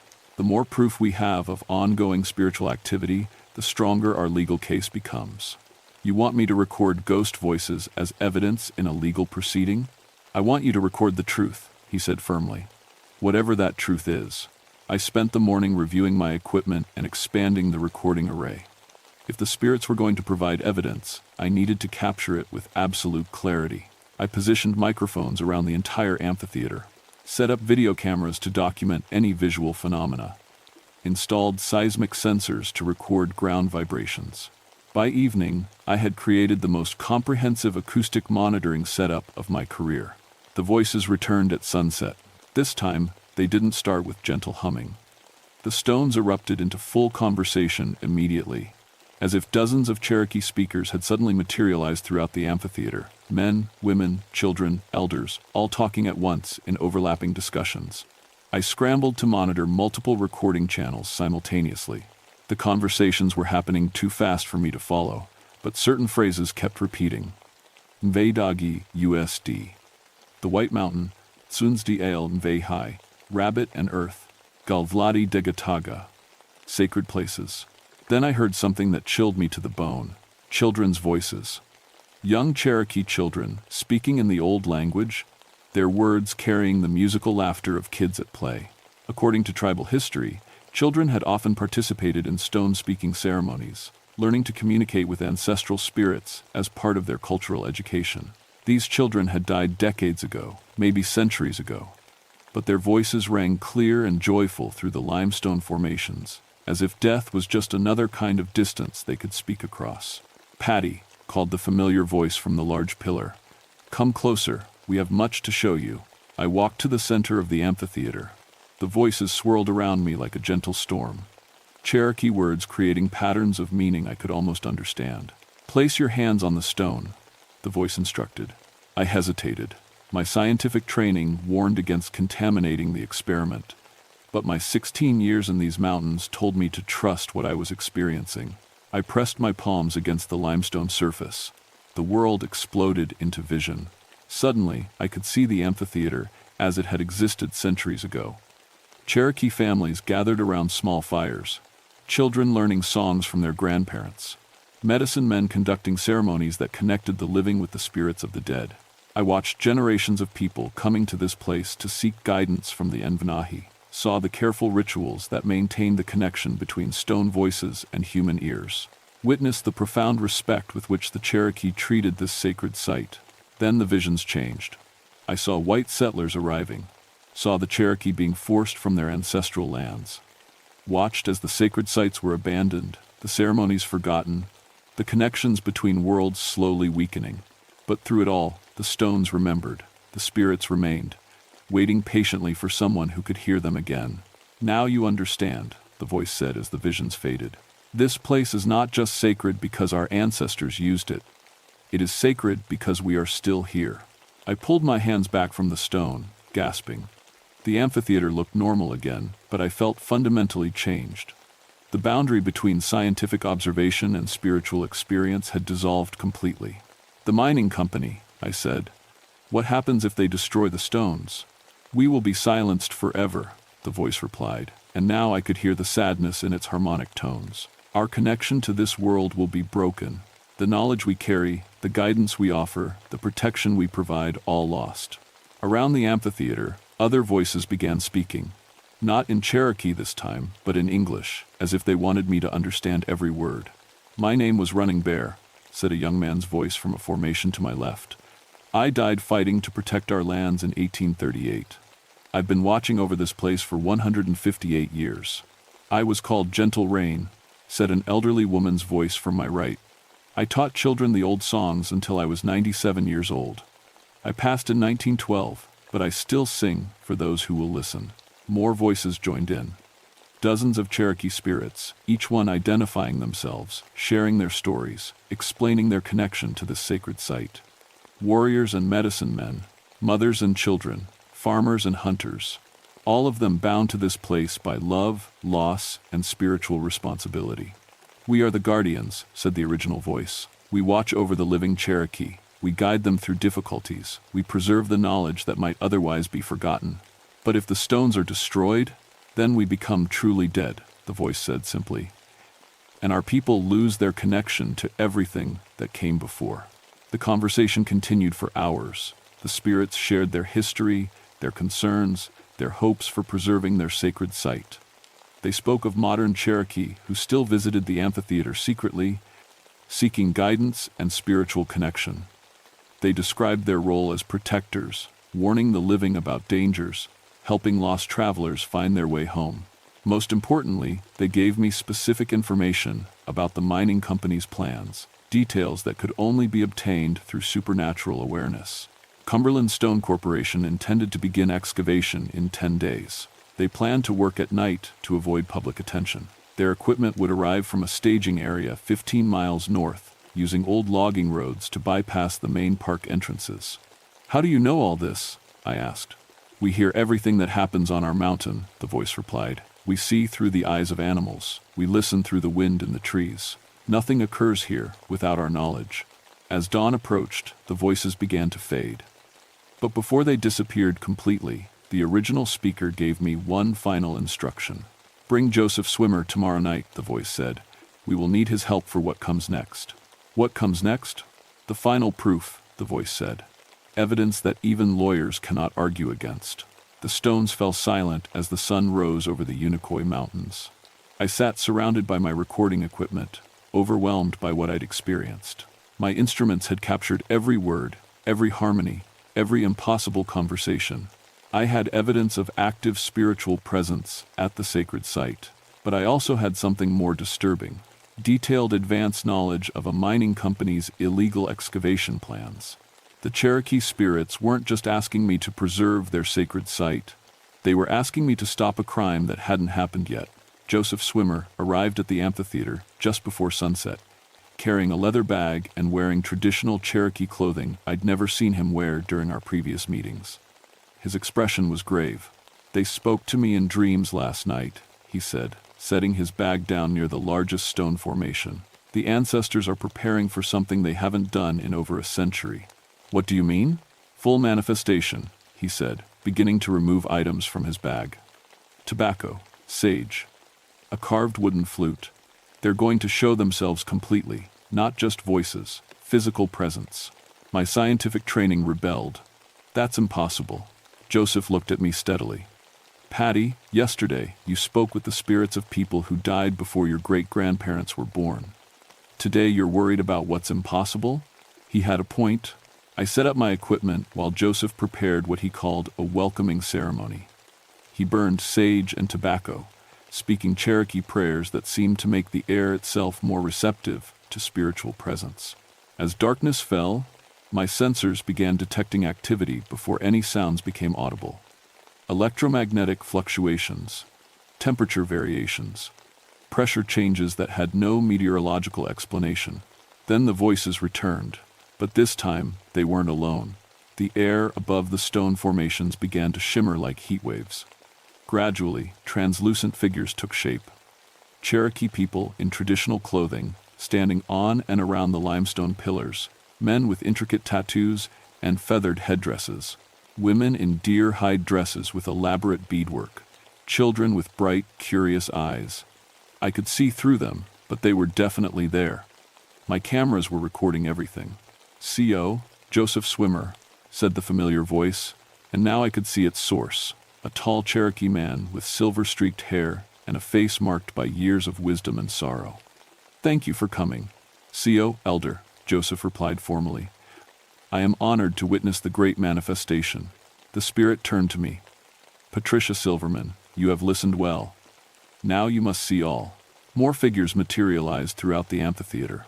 Dozens of Cherokee spirits from different time periods. Some wore buckskin and feathers, others wore the cloth clothing of the reservation era.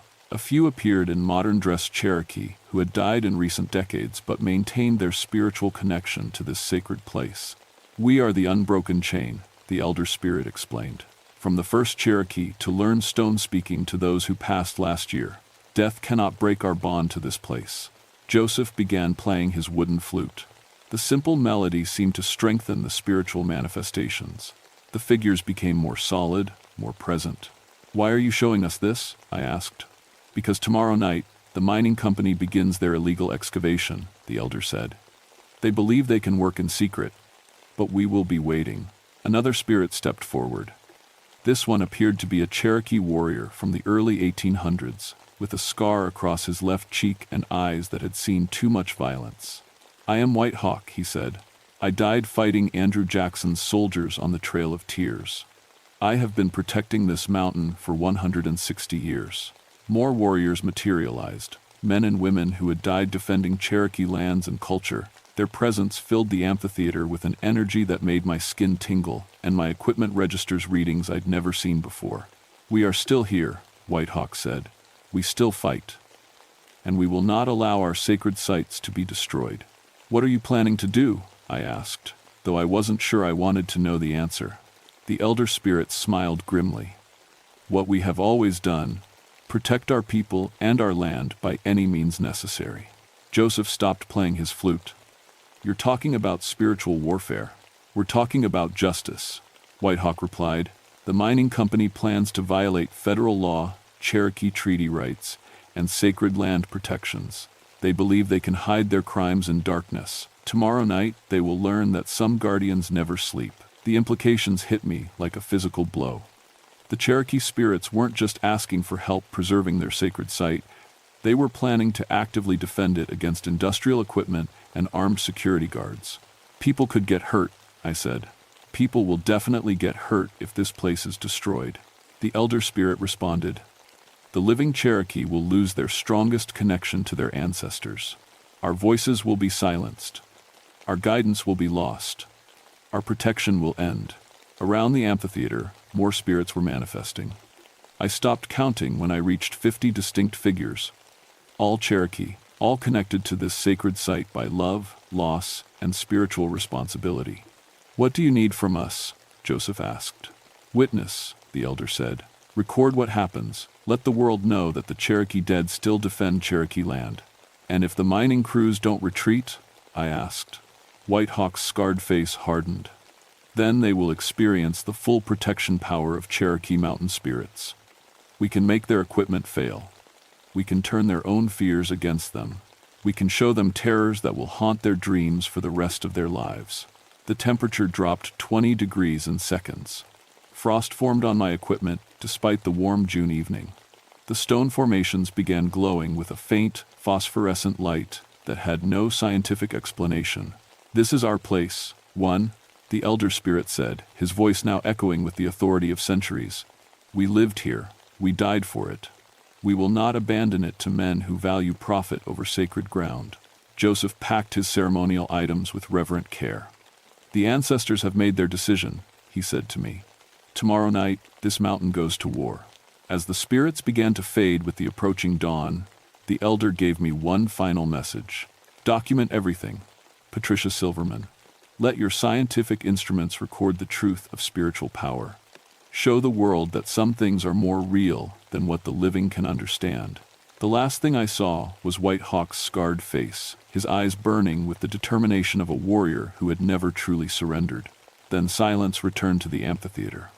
But the air still hummed with residual energy, and my equipment continued detecting electromagnetic anomalies that would take months to explain. In less than 18 hours, Cumberland Stone Corporation would discover that the Cherokee dead are not as powerless as the Cherokee living had been forced to become. I spent the day preparing for the most important documentation project of my career. Whatever happened that night, I was going to record every second of it. Cumberland Stone Corporation's excavation team arrived at 11:47 p.m. on June 23rd. I watched from my concealed position 200 yards away as 3 heavy trucks made their way up the old logging road. Earth-moving equipment, drilling machinery, A crew of 12 men who believed they could strip mine a Cherokee sacred site under cover of darkness.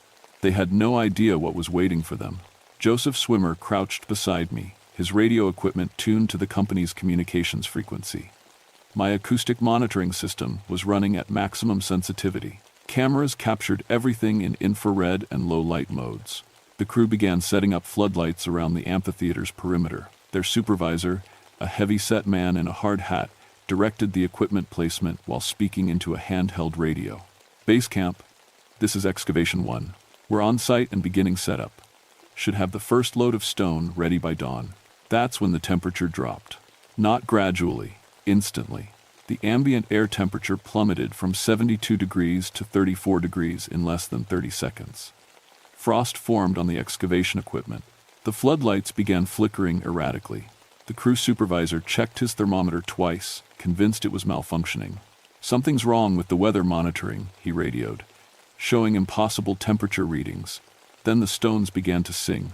The Cherokee harmonies started softly, barely audible over the machinery noise, but they built quickly, growing in volume and complexity until the entire amphitheater resonated with ancestral voices. The limestone formations acted as natural amplifiers, projecting spirit songs across the mountainside. The excavation crew stopped work completely. They stood frozen, listening to music that shouldn't exist. "What the hell is that noise?" the supervisor demanded over his radio. Before anyone could answer, the equipment failures began. The excavator's engine died without warning. The drilling rig's hydraulics failed simultaneously. Floodlights exploded in showers of sparks. Radio communications dissolved into static filled with Cherokee words that none of the living men could understand. Through my headphones, I heard Whitehawk's voice cutting through the chaos. "Leave this place," he commanded in heavily accented English. "You have no right here." The supervisor grabbed a flashlight and scanned the amphitheater, searching for the source of the voice. His beam passed through the translucent figure of a Cherokee warrior standing directly on top of his excavator. The man's flashlight fell from nerveless fingers. "Jesus Christ," he whispered. "Do you see that?" His crew was already backing away from their equipment. Several were pointing at the growing number of Cherokee spirits materializing throughout the sacred site.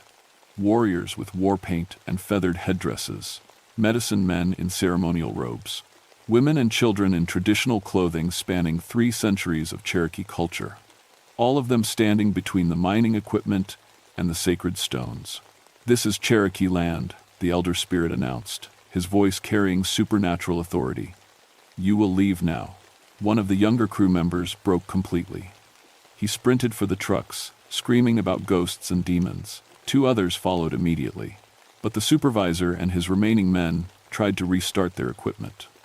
Corporate contracts outweighed supernatural terror, at least initially. That's when the Cherokee spirits stopped being polite. Whitehawk raised his hand, and every piece of electronic equipment in the amphitheater died permanently. Not temporary failure, complete destruction. Circuit boards fried, engines seized, hydraulic systems burst. Other warrior spirits surrounded the remaining crew members, not threatening them directly, but making their presence unmistakably felt. Cold spots that followed the men wherever they moved. Whispers in Cherokee that seemed to come from inside their own heads. Touches from invisible hands that left frost patterns on their clothing. "We're leaving," the supervisor shouted into the darkness. "We're leaving right now." But the spirits weren't finished demonstrating their power. As the mining crews scrambled toward their trucks, the very ground began to shift. Not an earthquake. Something more targeted and deliberate. Limestone blocks that had stood for millennia moved to block the access road. Trees fell across the logging trail with surgical precision. The excavation team found themselves trapped in the amphitheater with 50 Cherokee spirits who had died defending this land. Joseph Swimmer spoke into his radio, using the same frequency as the mining company's communications. "Cumberland Stone Corporation," he said calmly. "This is Joseph Swimmer of the Cherokee Nation. Your crews are trespassing on protected sacred land. You have 30 seconds to withdraw completely, or we file federal charges for violation of the Native American Graves Protection Act." "Who is this?" came the panicked reply. "How are you on our frequency?" "Withdraw now," Joseph repeated. "The Cherokee spirits will allow you to leave peacefully if you go immediately." The supervisor looked around the amphitheater one more time. Cherokee spirits stood on every stone formation, their eyes reflecting the dim starlight. The man's expensive equipment lay in ruins. His crew was in various stages of panic and breakdown. "Pack it up," he ordered. "Emergency withdrawal. Leave the equipment. We'll sort this out with the lawyers." The spirits moved aside, creating a clear path to the trucks. But as the mining crew fled, the elder spirit's voice followed them down the mountain. "Tell your employers," he called. "Tell them the Cherokee dead still guard Cherokee land. Tell them some things cannot be bought or sold or destroyed." Within 15 minutes, the amphitheater was empty, except for Joseph, myself, and the gradually fading Cherokee spirits. "Is it over?" I asked. "For now," the elder spirit replied, "but Cumberland Stone Corporation will try again. They will bring lawyers and court orders and claim this was all hallucination." "What happens then?" Whitehawk smiled grimly. "Then we demonstrate that Cherokee justice extends beyond the grave." The spirits dissolved with the approaching dawn, but their message remained clear. The sacred site would be defended by any means necessary. The voices of the dead would not be silenced by the greed of the living. 3 days later, Cumberland Stone Corporation withdrew their mining claim completely. They cited unexpected geological instabilities and unacceptable security risks. The company's insurance investigators found no logical explanation for the equipment failures or the crew's collective accounts of supernatural encounters. But Joseph and I knew the truth. My 16 years as a park ranger had taught me to respect the Cherokee culture and history preserved in these mountains. But that night, in the amphitheater, taught me something more profound. Some connections transcend death itself. I still work these mountains, still study Cherokee sites and acoustic phenomena. But now I listen for more than just wind and echoes. I listen for the voices of those who came before, who still guide and protect their people from beyond the grave. The stones still sing at the summer solstice. Cherokee ancestors still speak to those willing to hear them, and sacred places remain sacred, protected by guardians who will never rest until their people are truly safe. The Cumberland Stone Corporation incident became legend among the Cherokee, but for those of us who were there, it was something more important than legend. It was proof that love of land and people can survive anything, even death itself. Every June, I return to the amphitheater for the solstice. I set up my equipment and listen to the voices of the Envenahi. They share their wisdom, their warnings, their hope for the future. And sometimes, late at night when the stones sing loudest, I hear new voices joining the ancestral choir. Cherokee who have passed in recent years, adding their protection to the eternal watch over sacred ground. The circle remains unbroken, the guardians remain vigilant, and the stones still remember everything,